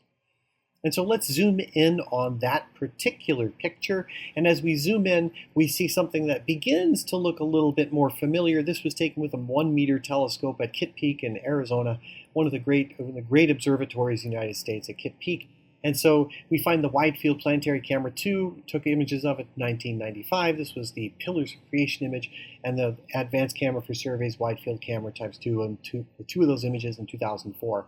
This was taken by T. Rector at University of Alaska. So let's zoom in on specifically the Pillars of Creation. And here we go. There they are. The iconic image from 1995 of the Hubble Space Telescope is of these Pillars of Creation, one of the claws of the Eagle Nebula. And these are what are called these pillars point at extraordinarily hot stars. They're overdense dust clouds filled with huge amounts of gas and dust that could easily, the left-hand image is about 4 light years long and contains many baby stars. The most dense regions are at the top of the image of each of these pillars, but the hot stars above are illuminating them and forcing the gas to evaporate. And that's what the kind of wispy glows that are happening there as the gas evaporates from the surface and spalates away into space. But there's these little nodule-y things all throughout them. And if we zoom in, we can begin to see these nodules forming.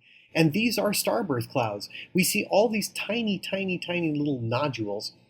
And this was the detail from Hubble Space Telescope in November of 1995.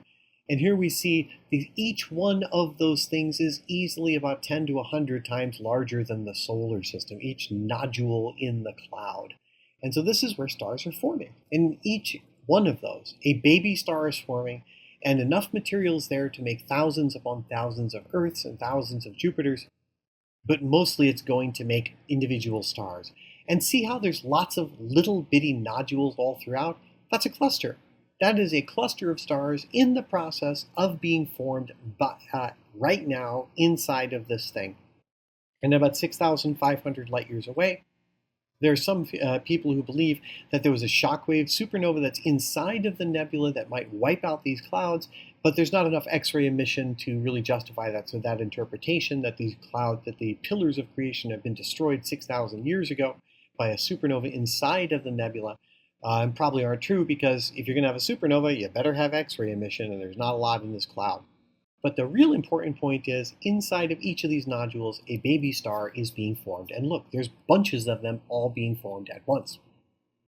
The Hubble Space Telescope had its final servicing mission in 2009. The Space Shuttle team went and replaced the camera with the advanced camera for surveys. And in 2014, they revisited this in 2014 with a Wide Field Camera 3. Comparing and contrasting, we look at some areas inside of the field, and we see things are moving throughout. So even though the image that we see on the left-hand side is approximately 2 or so light years long, these jets are moving so fast that that inset, which might be about a half a light year long, we see something going on, and that's where protostars are forming, little baby stars. And so this is the 2014 full visible image from the Hubble Space Telescope, and the colors are a result of the fact that the Hubble Space Telescope uses narrowband filters, and so you have to construct a Hubble palette, and so it doesn't look like a natural wideband filter like your eye would see, but it is very illustrative, and this color palette is what's called the Hubble palette. So those of you that are interested in colors and so forth, Google the Hubble palette, and you'll have a great time. What we see here is that this 4 light year long set of pillars is the densest region, and it seems to be separating away because those dense regions are overdense compared to the clouds around them, and they're shielding baby stars because they're overdense, and that's where stars are forming inside of them. And you can see some nice little sneaky-like structures well below as well.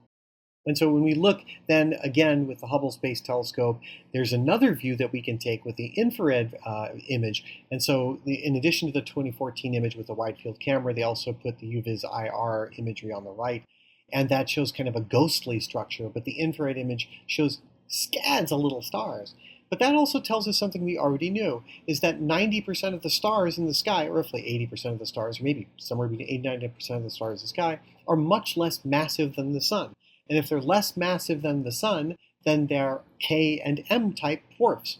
So we don't see them very easily because they're dim and they radiate mostly in the infrared. So we have to use an infrared image to actually see those little dim stars. And we see, wow, the sky is filled with all these dim stars. And the clouds of gas and dust radiate somewhat in the infrared because that's where they're warm. They're warmed by the bright stars. But still, there's some things that are so incredibly cold that they don't radiate in infrared at all, and the rest of the starlight is there. So there's a bit about H2 regions, which are star-forming regions. There's evaporating gaseous globules, which are these egg-like structures that we see throughout. We see that there's hot ionized gas that is done by the very, very, very bright hot O and B type stars. The pillars always point at these stars, and each of these pillars could easily make thousands of suns and thousands upon thousands of Jupiters and Earths. There's a bit about H2 regions and star-forming areas where stars always form in these bright, bright, bright areas. Okay, we'll see you next time.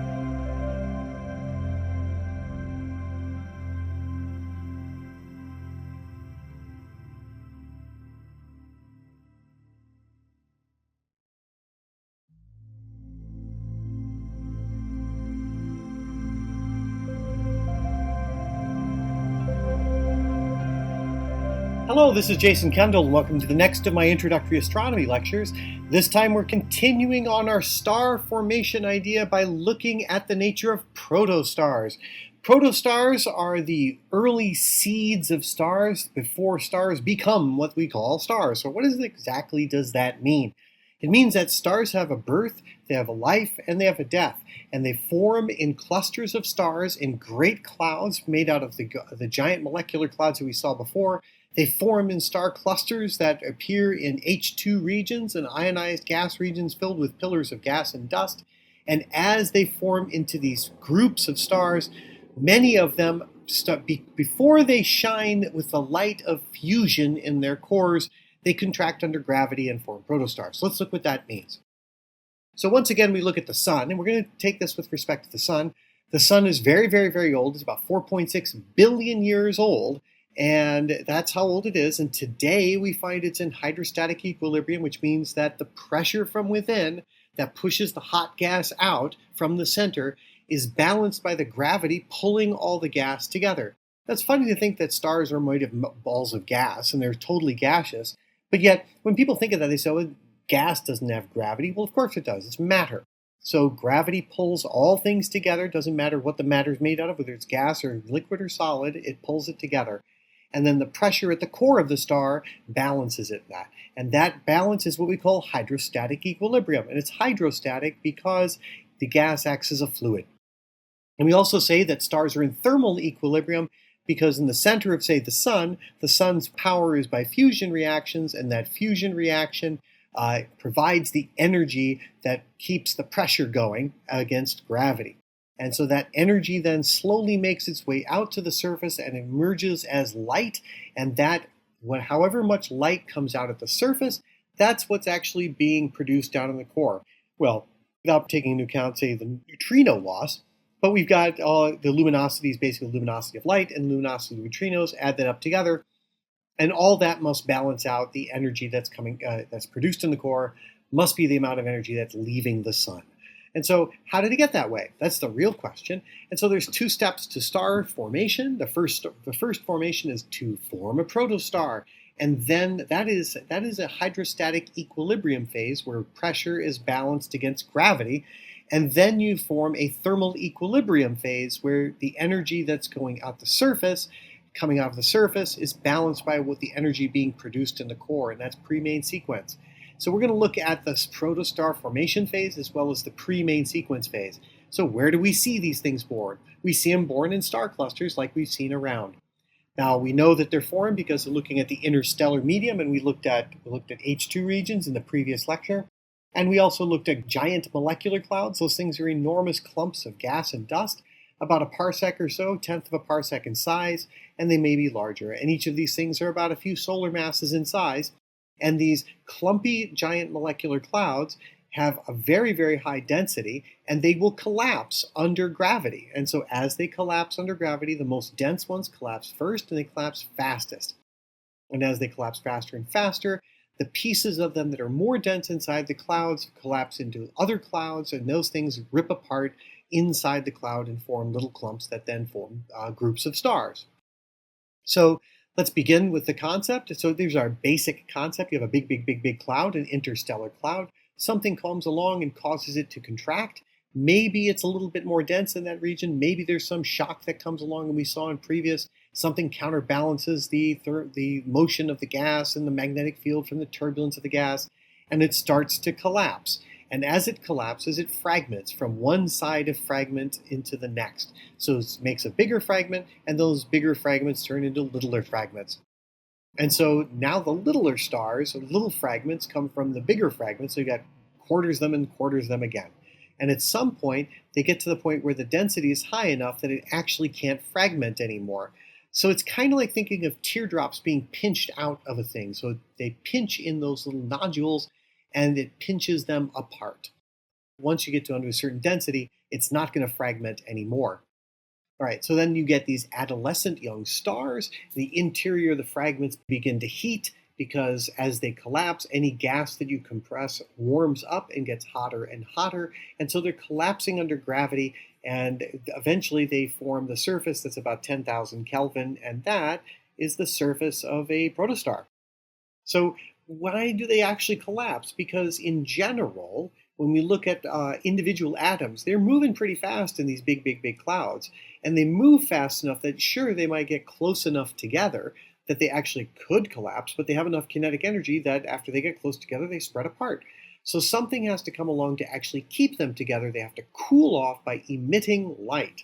And that's the thermal loss. That is the loss of energy. So once they get to that collapsed value, if there's no way for them to emit the energy that they have in kinetic energy, then they just keep going.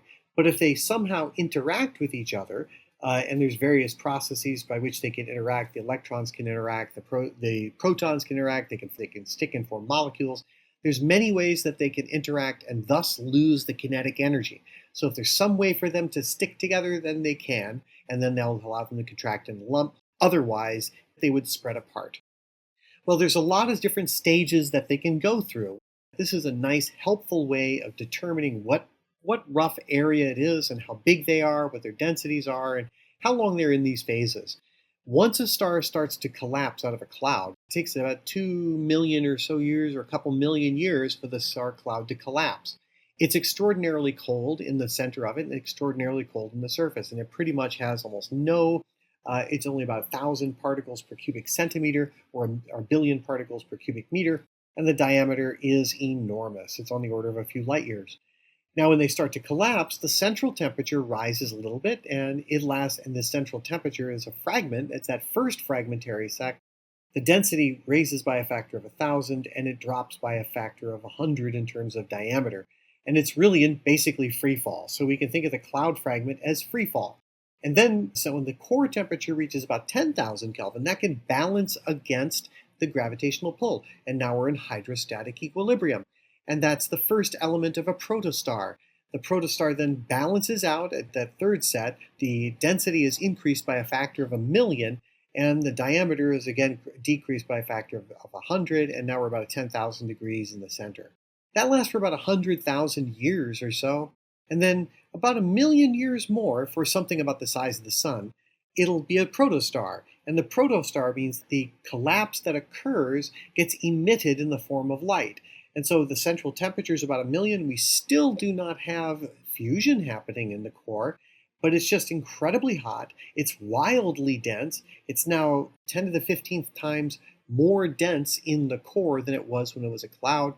The diameter is contracted by a factor of 1,000,000, and the surface temperature now has raised to the surface temperature of the coolest of stars. And then about 10 million years, the sun would have lasted with a central temperature of about 5 million degrees, and and the surface temperature rose up a bit, the central temperature raised even more, and then you had a period where deuterium fusion is occurring because that's all the temperature you need to just fuse whatever latent deuterium is in the core in order to supply the energy that's seen at the surface to balance against the gravity as it collapses further.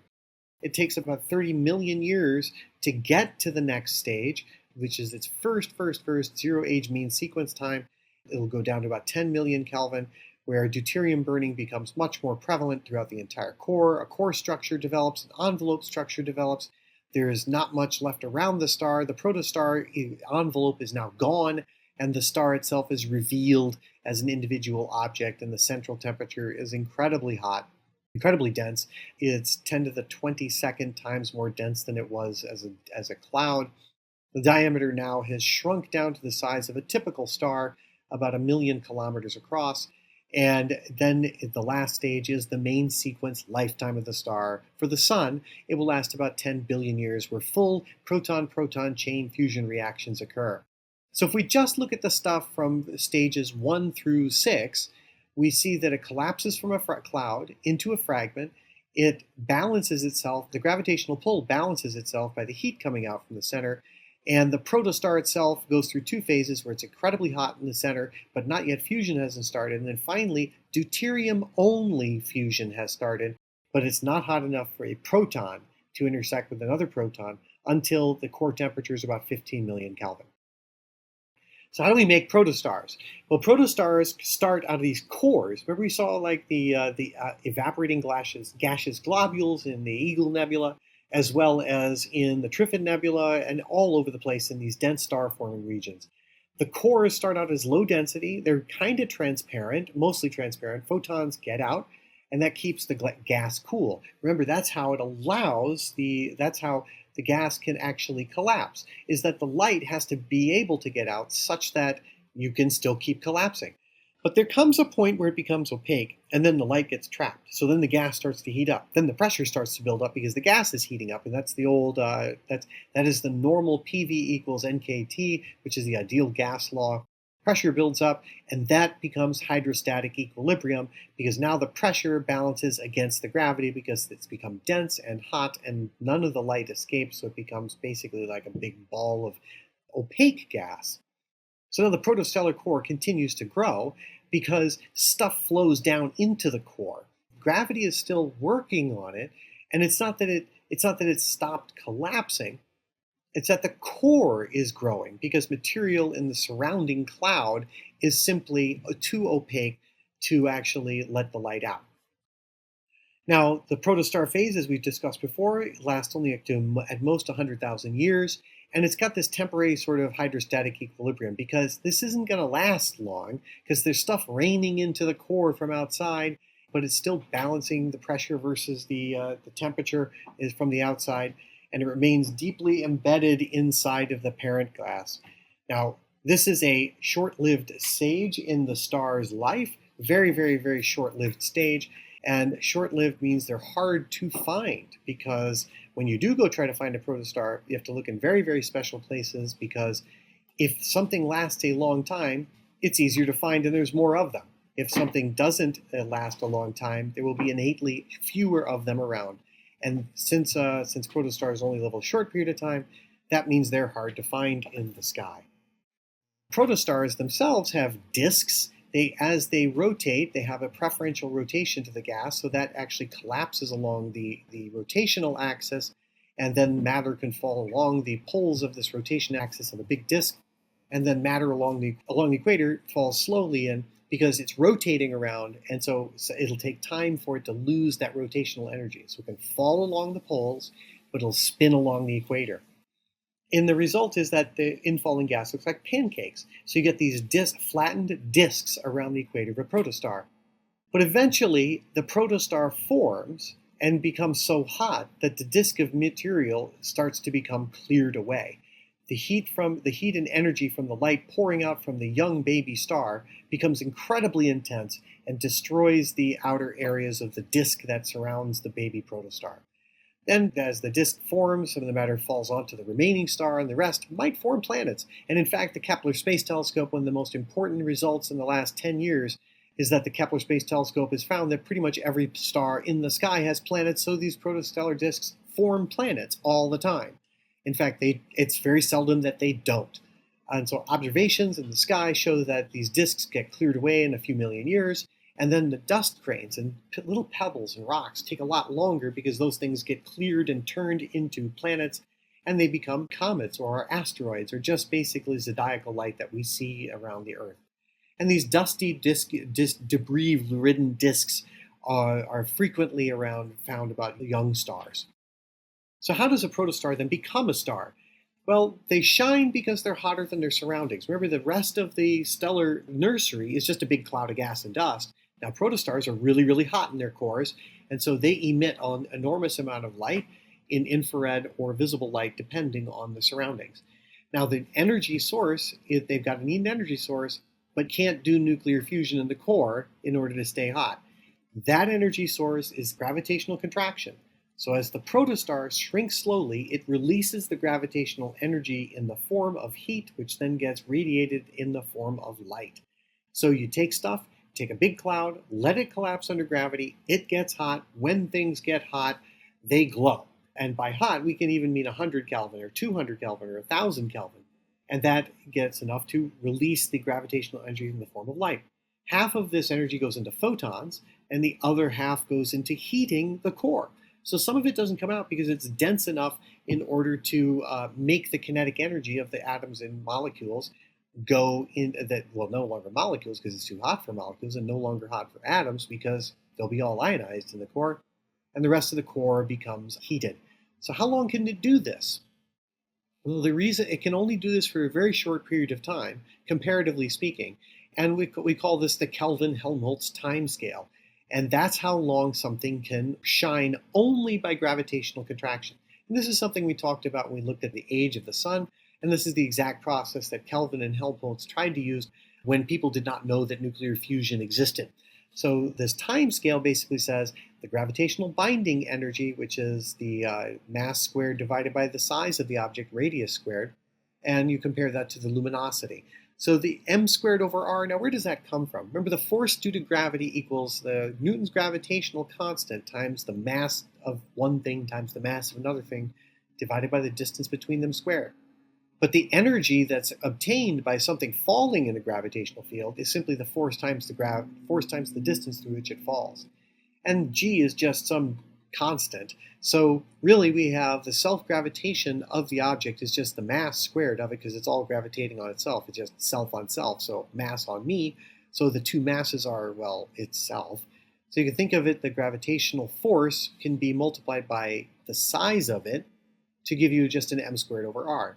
Now that's an energy then, because the energy you get from things falling by gravity is simply the force due to gravity times the distance through which they fall. And we can think the distance through which they fall is simply the size of the object. And that gets you the m squared over r.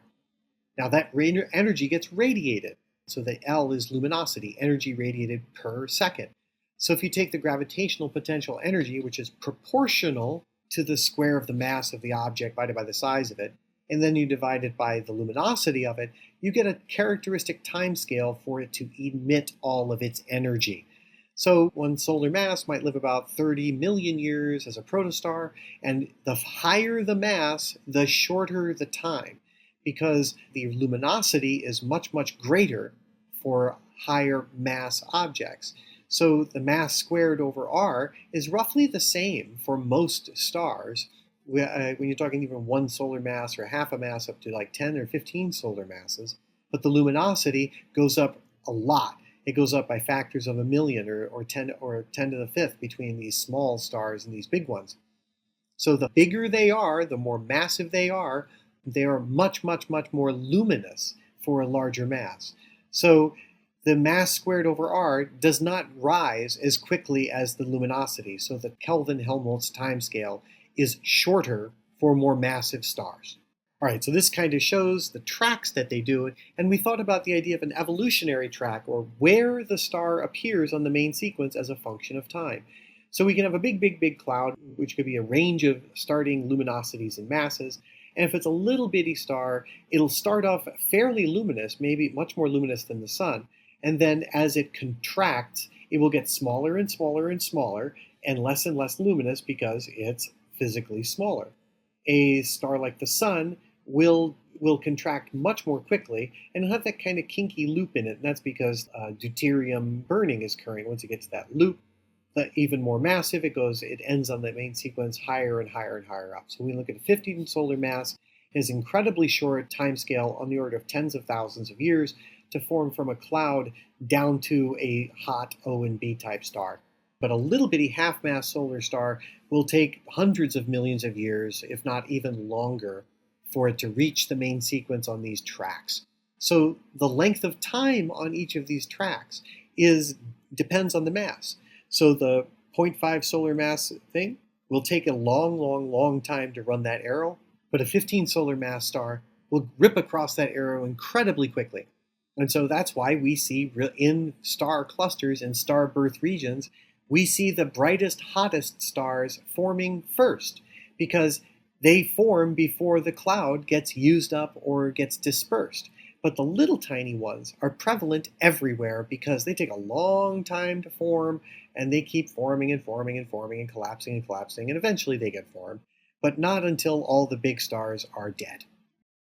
So high-mass protostars, as I said, a 30 solar mass protostar collapses in less than 10,000 years, and the collapse proceeds. The core gets very hot until it reaches 10 million Kelvin, and that ignites the proton-proton chain. But in very massive stars like 30 solar masses, it'll immediately go into the carbon-nitrogen-oxygen or CNO cycle in its extremely hot core.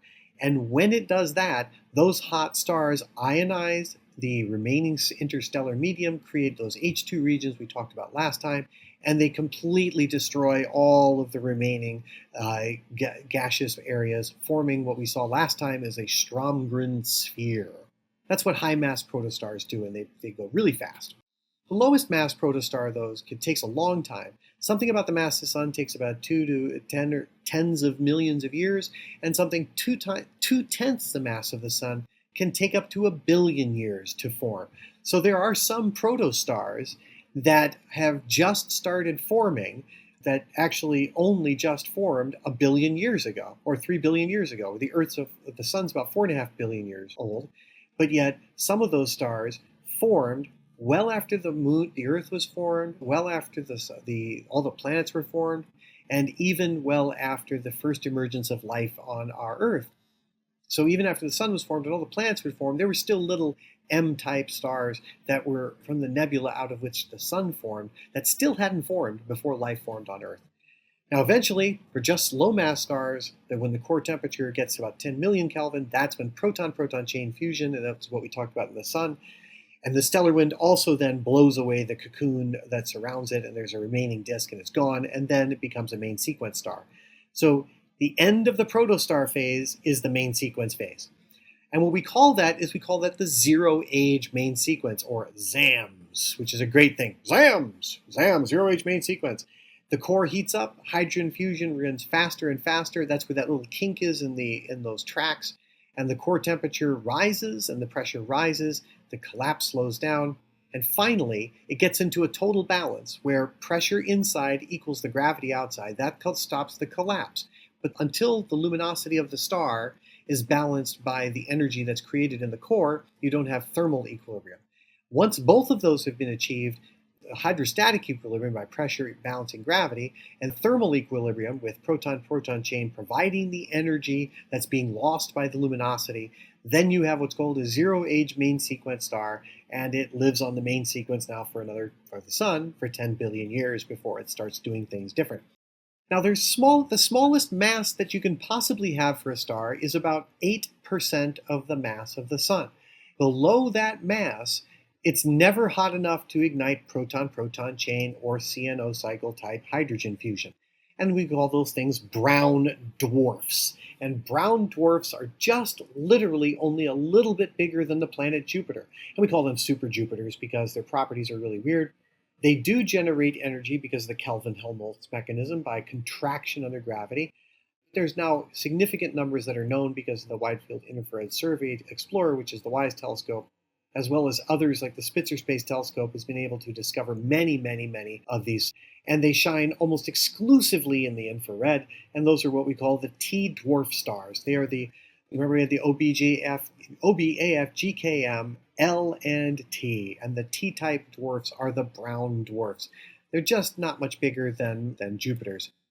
And so here's an image from 1995 on the left from the Palomar Observatory looking at a Gliese 229b, which is a brown dwarf orbiting a star. It's just a stellar companion, and it's emitting its own light. It's hotter than Jupiter, right? So it's a star, but it's a brown dwarf. It's not really a star. It doesn't do fusion, so it's a brown dwarf. And the Hubble telescope took a wide field view of it with the Wide Field Planetary Camera 2, or WIFPIC 2, and observed this thing, which is a very close by brown dwarf type star. And just to give you a comparison of the sizes of them, we looked at the sun, which is that disk on the left, which is too big for the screen. And we have Barnard's star, which is that nearby star with the high proper motion. And Gliese 229 is the little bitty brown dwarf, or Gliese 229b as we would call it, is a brown dwarf that's only physically a little bit bigger than Jupiter, but its mass is much greater than Jupiter. So it is shining by gravitational contraction, much more massive than Jupiter, but much more dense than Jupiter. And to give you a comparison, there's the Earth. So those little brown dwarfs, they're intensely hot. So if you got close to one, really close, you'd say, wow, that looks like a star. But you have to get really close in order to say that's a star, meaning you have to be orbiting it about the same distance that the moon orbits the Earth. So they're really kind of dim. In any event, Gliese 229 is one of the many brown dwarfs that are known. There's also a maximum mass. Once it's above 100 to 150 solar masses, is not really well known what this is. But the core gets so incredibly hot that the radiation pressure, meaning the pressure from light itself, is too strong for the gravitational pull. And it gets so incredibly hot and the radiation is so intense that it actually rips the star apart. And the star becomes unstable. It kind of looks like a lava lamp. There are some examples of such massive stars that literally are disrupting themselves off, and they shed huge amounts of mass until they finally get themselves below 100 solar masses, but they live such a short period of time that it's a race between shredding themselves by radiation pressure or exploding in a supernova. There's really not really a fantastic, well-known amount, but it's called the Eddington luminosity, and the Eddington luminosity is the maximum luminosity that a star can have before it rips itself apart by light. So what do we see out there in the sky? If we look out into the galaxy, there are stars of all different kinds, where we've seen OB-AF-GKM type stars all over there, and Ls and Ts out there, and we see them in all different life cycles. Now, if the phase is long-lived, meaning maybe it lasts billions of years, then we'll see many stars in that phase because there's many more opportunities for a billion years to intersect today.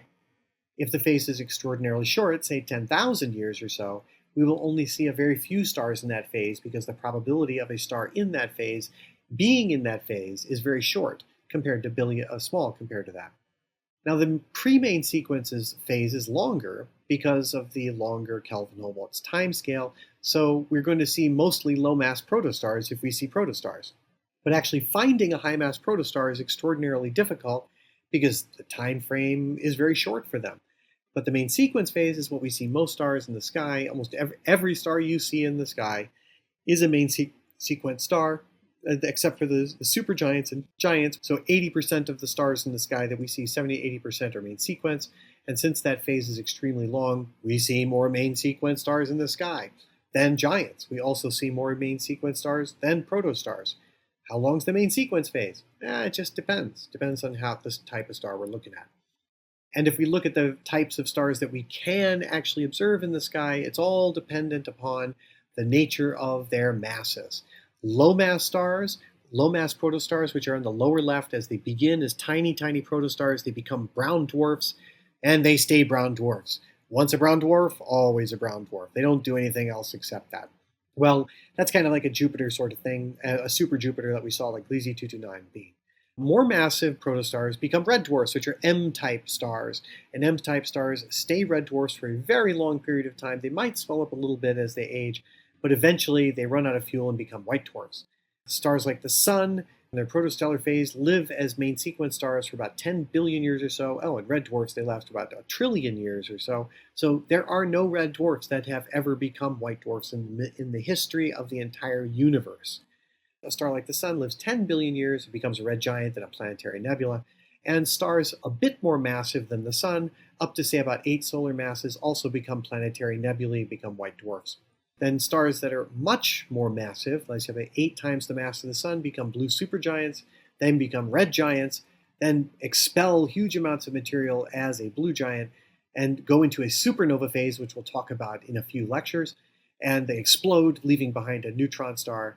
Much more massive protostars form exceedingly quickly and live a short lifespan of only a few million years before they explode catastrophically as a supernova and leave behind a black hole. But the most massive stars in the 100 solar mass category become blue supergiants, and they don't even really leave behind a remnant. When they collapse, they might have all sorts of material flowing out of them as part of their life as they shred themselves under the radiation pressure. But when they collapse and die, they just go whoomph into a black hole and they're dead. They don't even explode as a supernova, the most massive stars. So the only material that gets out of them is from a large, large shell. But if we look then, we see that there's a process of clouds collapsing on the left to form protostars, then they live their lives, and some of this material goes out to make clouds in the cosmos, and we could easily link the right-hand side of this image with the left. And if we do, we find that stars cycle through clouds and into protostars and then stars and then back to clouds.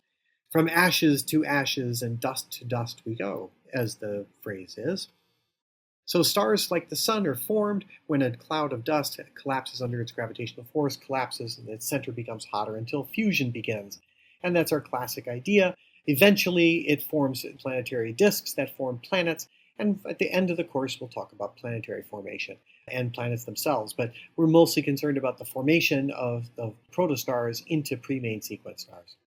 And we've seen this before when we looked at the giant molecular clouds as well as the H2 regions. We see that such baby stars, such protostars exist in great profusion in, say, the Trifid Nebula. This is from the Spitzer Space Telescope on the right from NOAO.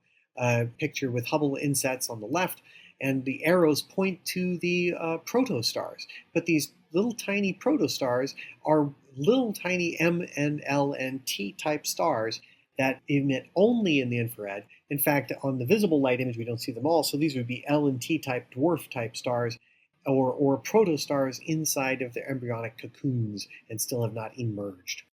And we also saw that in the Eagle Nebula, there were starbirth clouds, and each of these clouds make these evaporating gaseous globules, and we see these little nodules and lumps. And inside each one of those nodules and lumps is a tiny baby star in the process of being formed out of the collapsing cloud. So it's not as pretty or even as symmetric a concept as we could possibly imagine. This is a messy, messy, messy concept. And each of those nodules that we see in the top of the screen, those things are about 100 times bigger or more than the entire solar system. Whereas the cloud itself that we're looking is about a quarter of a light year or half a light year or about a light year across, somewhere on that order. And the light that's emitting and the gas that's coming off of it is because of the hot O and B type stars that are well above it. If you go straight up in this image, you would get to a hot O and B type star that's emitting so much ultraviolet light that it's literally evaporating this stellar gas cloud. And so as it evaporates, the dense regions get exposed, and those are where the baby stars are forming. And we see the effect of the baby stars forming, and we see jets inside of them. So on the left-hand side, this is from the 2014 revisit of the M16 Nebula. We're looking at on the left-hand side, about a 2 light-year long cloud. And we can see the effects of the baby stars on their surrounding environments. And on the right-hand side, we see a very, very clear jet from one of these nodules that's kind of sticking out towards us, but there's kind of an up and down jet on the lower right area, and a motion of some other jet in a more embedded and more difficult to see cloud in the upper left. But there's this bipolar jet from some baby cloud, some baby star. So let's go get closer to see what they're doing. First, let's look at track of a star on the HR diagram. A protostar ends up being an extraordinarily luminous object. Something like the Sun, when it was formed as a protostar, would first be at least 100 times the radius of the Sun as an object, and would be extraordinarily luminous. It'd be about 10,000 times the luminosity of the Sun for a while. And that means that since it's pouring all this energy out, it can't do that for long because, well, it's not doing fusion in the core yet. So that energy is pouring and streaming out of it. And it's also serving to heat up the core as well as being radiated by light. And protostars, of course, are not in equilibrium because we start from these big clouds. They collapse down into very, very tiny objects. And the time frame that we're looking at to get to a protostar through the protostellar phase, which is in the latter two sides, from cloud to fragmentation to baby protostar to pre-main sequence star, takes tens of millions of years or so. So that stellar phase that we looked at, it drops down towards the main sequence as it collapses because the luminosity drops as the radius drops, because there's lower surface area from which it can radiate. So therefore the luminosity drops. Now as the luminosity drops, the temperature doesn't change too much. It gets a little bit warmer on the surface, but the core is rapidly increasing in temperature. It's also becoming much more compact. And then when we get down to the lower area where it gets that hook, it starts to get a little bit more luminous because deuterium fusion ignites deep in the core when it reaches 10 million Kelvin. And that's a form of nuclear fusion. That's just eating up the latent deuterium that was in the cloud from which it formed. That's the protons merging with the deuterium, but that's a later stage in the proton-proton chain that was very easy to do. The big tough thing is the proton-proton chain, and this is serving, the deuterium fusion is serving to heat up the core of the star more, but it's also starting to try to make the star balanced, and it pushes the star along the track, and eventually it gets to the zero-age main sequence when it gets hot enough in the core and compact enough in the core for it to be about 15 million Kelvin, and when it does that in the core, then proton-proton chain nuclear fusion can occur, and the surface temperature is about 6,000 Kelvin, and now we've got the Sun. And that whole process along that track took about 10 or 20 or 30 million years. And we can see this out in the sky by looking again at these big, big, big clouds, and the collapsing clouds then get evaporated as the stars are formed. And here's what a disk might look like around a baby star as it's forming. As it forms, the disk collapses down into this structure like this, and some of the material keeps falling into the star, giving more mass to the star from the disk. And there's a magnetic field associated with the rotation of the star and the energy of the ionized portions of the star. So there is a jet-like structure that is seen from the rotational aspect of the entire system, as well as the growth of a very powerful magnetic field. And material can get entrained in that magnetic field and shot out at extraordinary energies because it does not lose the angular momentum. It just simply spirals along those magnetic field lines. And if we were to go deep inside some dark cloud like Barnard 68, we might see something like this, with a protostar with an accretion disk around it, embedded inside a dark, dusty cocoon, and each one of those dark, dusty cocoons probably has a protostar baby inside it with jets popping out. And that's what we see here, protostellar jets. And this is in a dark dust cloud called BHR 71, taken by the Spitzer Space Telescope. And so the VLT image, which is a very large telescope at European Southern Observatory, and then it can be matched up against the Spitzer Space Telescope, which are infrared, and you combine them together. The infrared image in the middle shows the jets and exposes the baby star in the middle of it. And we see in the visible light image that it's punched its way out the backside, outside one side, so we can see the jet coming out. But the baby stars form that protostar disk, and the jets are coming out from it. So this is possibly what might happen in the core of Barnard 68 in a couple of million years. We also see such jet activities in this amazing view that was taken by Hubble Space Telescope on the 20th anniversary of the Hubble Space Telescope in 2009, when they were looking for specific jets that after the final Hubble servicing mission in 2009, they called it the Castle of Wonder. But these gaseous pillars are in the presence of other hot stars in the star-forming region on the left-hand side, which is the visible light in the Hubble palette that we've come to see many times. And there's lots of jet-like structures. In the infrared image on the right, we can certainly see the warm gas and dust that's entrained inside these jets, and we also don't see much emission from infrared from these nodules that are containing all of the jets. So just look at the top one, way at the top of the image, and we see a jet poking out either side and a very dark nodule that just has a light glow around it because the surface of that is glowing in the infrared. But the jets themselves are extraordinarily warm and glowing in the infrared as they shoot out from these baby stars. We can also see from this that the sky is littered with dim red infrared emitting stars, and that's what we see on the right, which are not bright enough to even glow in visible light. So the visible light stars appear on the right-hand side, but the infrared cool L and T and stars do not appear on the left-hand side because they're dim and cool. So if we look at other kinds of protostars and zoom in, the Hubble Space Telescope is fully capable of actually finding and zooming in on these things. And when we look at them, these high resolution or at least high magnification objects, we get down to the point where we're seeing individual pixels on the Hubble Space Telescope's detectors. And each of these things are called like Herbig-Haro objects, which are basically young stellar objects. And they're highly variable, they change brightness frequently, and if you're an amateur observer or a variable star observer, young stellar objects are an amazing treasure trove of wonderfully variable objects. So they're also kind of tiny. And the one on the upper left, Herbig-Haro 30, looks kind of like a donut or a bagel, or a hamburger, I guess. It kind of looks like a hamburger with a toothpick sticking in it. But the disk is in the middle of it, and there's a bright emission of dust that's happening above and below. But the disk is incredibly dense and not letting any light out. But we see the jets emitting from either side.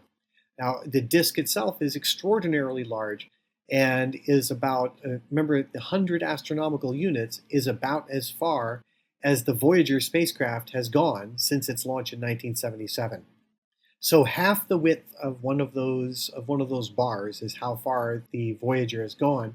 So in theory, if the Voyager was an ultra-hot object, it could be seen to have moved from the center if it were there, but it's not.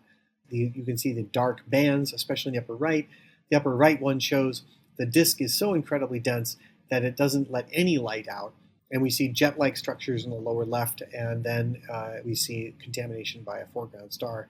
And there's a pair of stars. We do know stars that form in close binaries, and so here's a close binary in formation, where the upper star in the lower right image is already blown away its cocoon, but the lower right star still has that hamburgery quality with the disk around it, and the jets have been quenched. And here are many other young stellar disks, And these are taken with the Hubble Space Telescope with the NICMOS instrument. And these are all taken in infrared. You can see they all show evidence of a bright core surrounded by a disk of material with evidence of lots of outflow as some of the material gets ejected, but much of it starts to fall onto the star itself. Specifically, if we go back to Herbig-Haro 30, we find that the jets actually can be seen to be moving from year to year, and these circumstellar jets can actually be tracked over the course of years. They don't take long to actually see their changes. In fact, Herbig-Haro 47, that was taken by Burroughs and Hester and Morse in this image, that was released then, they went back and looked at it years later and found that significant fractions of these jets had moved in such a way that it's easily measured by revisiting with the Hubble Space Telescope. Here we see a hot gas bubble emitted by another kind of young stellar object, the protostars in the lower left. It's a binary set of protostar, and that's being emitted in kind of these globule sort of formats that get ejected out. And you can see that they're being ejected by hundreds of astronomical units over the course of a few years. That's an enormous speed. The outflow is incredibly fast at 300,000 miles per hour. It's not just a little wind. It's not just this puffy thing. That's pretty fast winds. It would make a hurricane look like a breath of fresh air or a mosquito's wings. But because of this, these are extremely variable objects, and the name XZ Tauri indicates that it is a variable star in the constellation Taurus that has been noticed and observed by amateur observers as well, because XZ indicates it's one of the brighter ones. Here's an incredibly good one, Herbig-Haro 24, which shows the double jet structure of the protostar still being embedded inside of its nesty cocoon. And we can't directly see the protostar itself because the dusty disk has not been blown away. But the jets have certainly carved out an area along the rotation axis. And there again, we go back and look at the stellar jet in the Orion Nebula. We see a specific object, a young stellar object, in visible light on the top. This is again another 2009 image by the Hubble Space Telescope with a wide field camera 3 and the infrared image on the lower portion.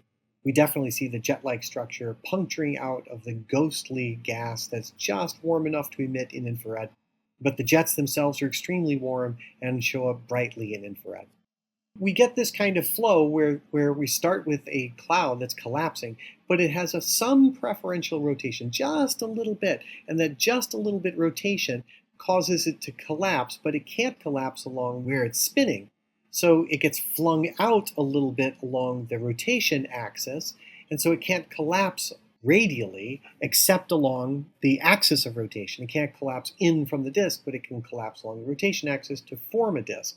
And as it forms that disk, then that disk gets denser and denser and becomes more and more and more ionized, which creates a strong magnetic field. And as material falls onto the protostar, some of it goes into the outflow, and that there's a bunch of dusty envelope that still exists around it. And the violence of the outflow eventually rips apart the envelope and it reveals the star inside. Some very, very young stellar objects. One of the brightest stars in the sky, in the southern sky, Beta Pictoris, the second bright star in the constellation of Pictor, was taken by the Hubble Space Telescope in 1998 by Schultz and Heap et al. With Wide Field Planetary Camera 2. And we see a dusty disk surrounding this star, and we can see that the disk itself, to show the solar system by size scale, is much, much, much, much bigger than the entire solar system. So these dusty disks can be quite large. And we even go and look for protostars in the Orion Nebula, which is the most prominent, easy-to-find nebula with binoculars in the sky. And we find these dusty disks throughout the entire nebula, illuminated because the gas of the nebula is illuminated by the hot ONB type stars.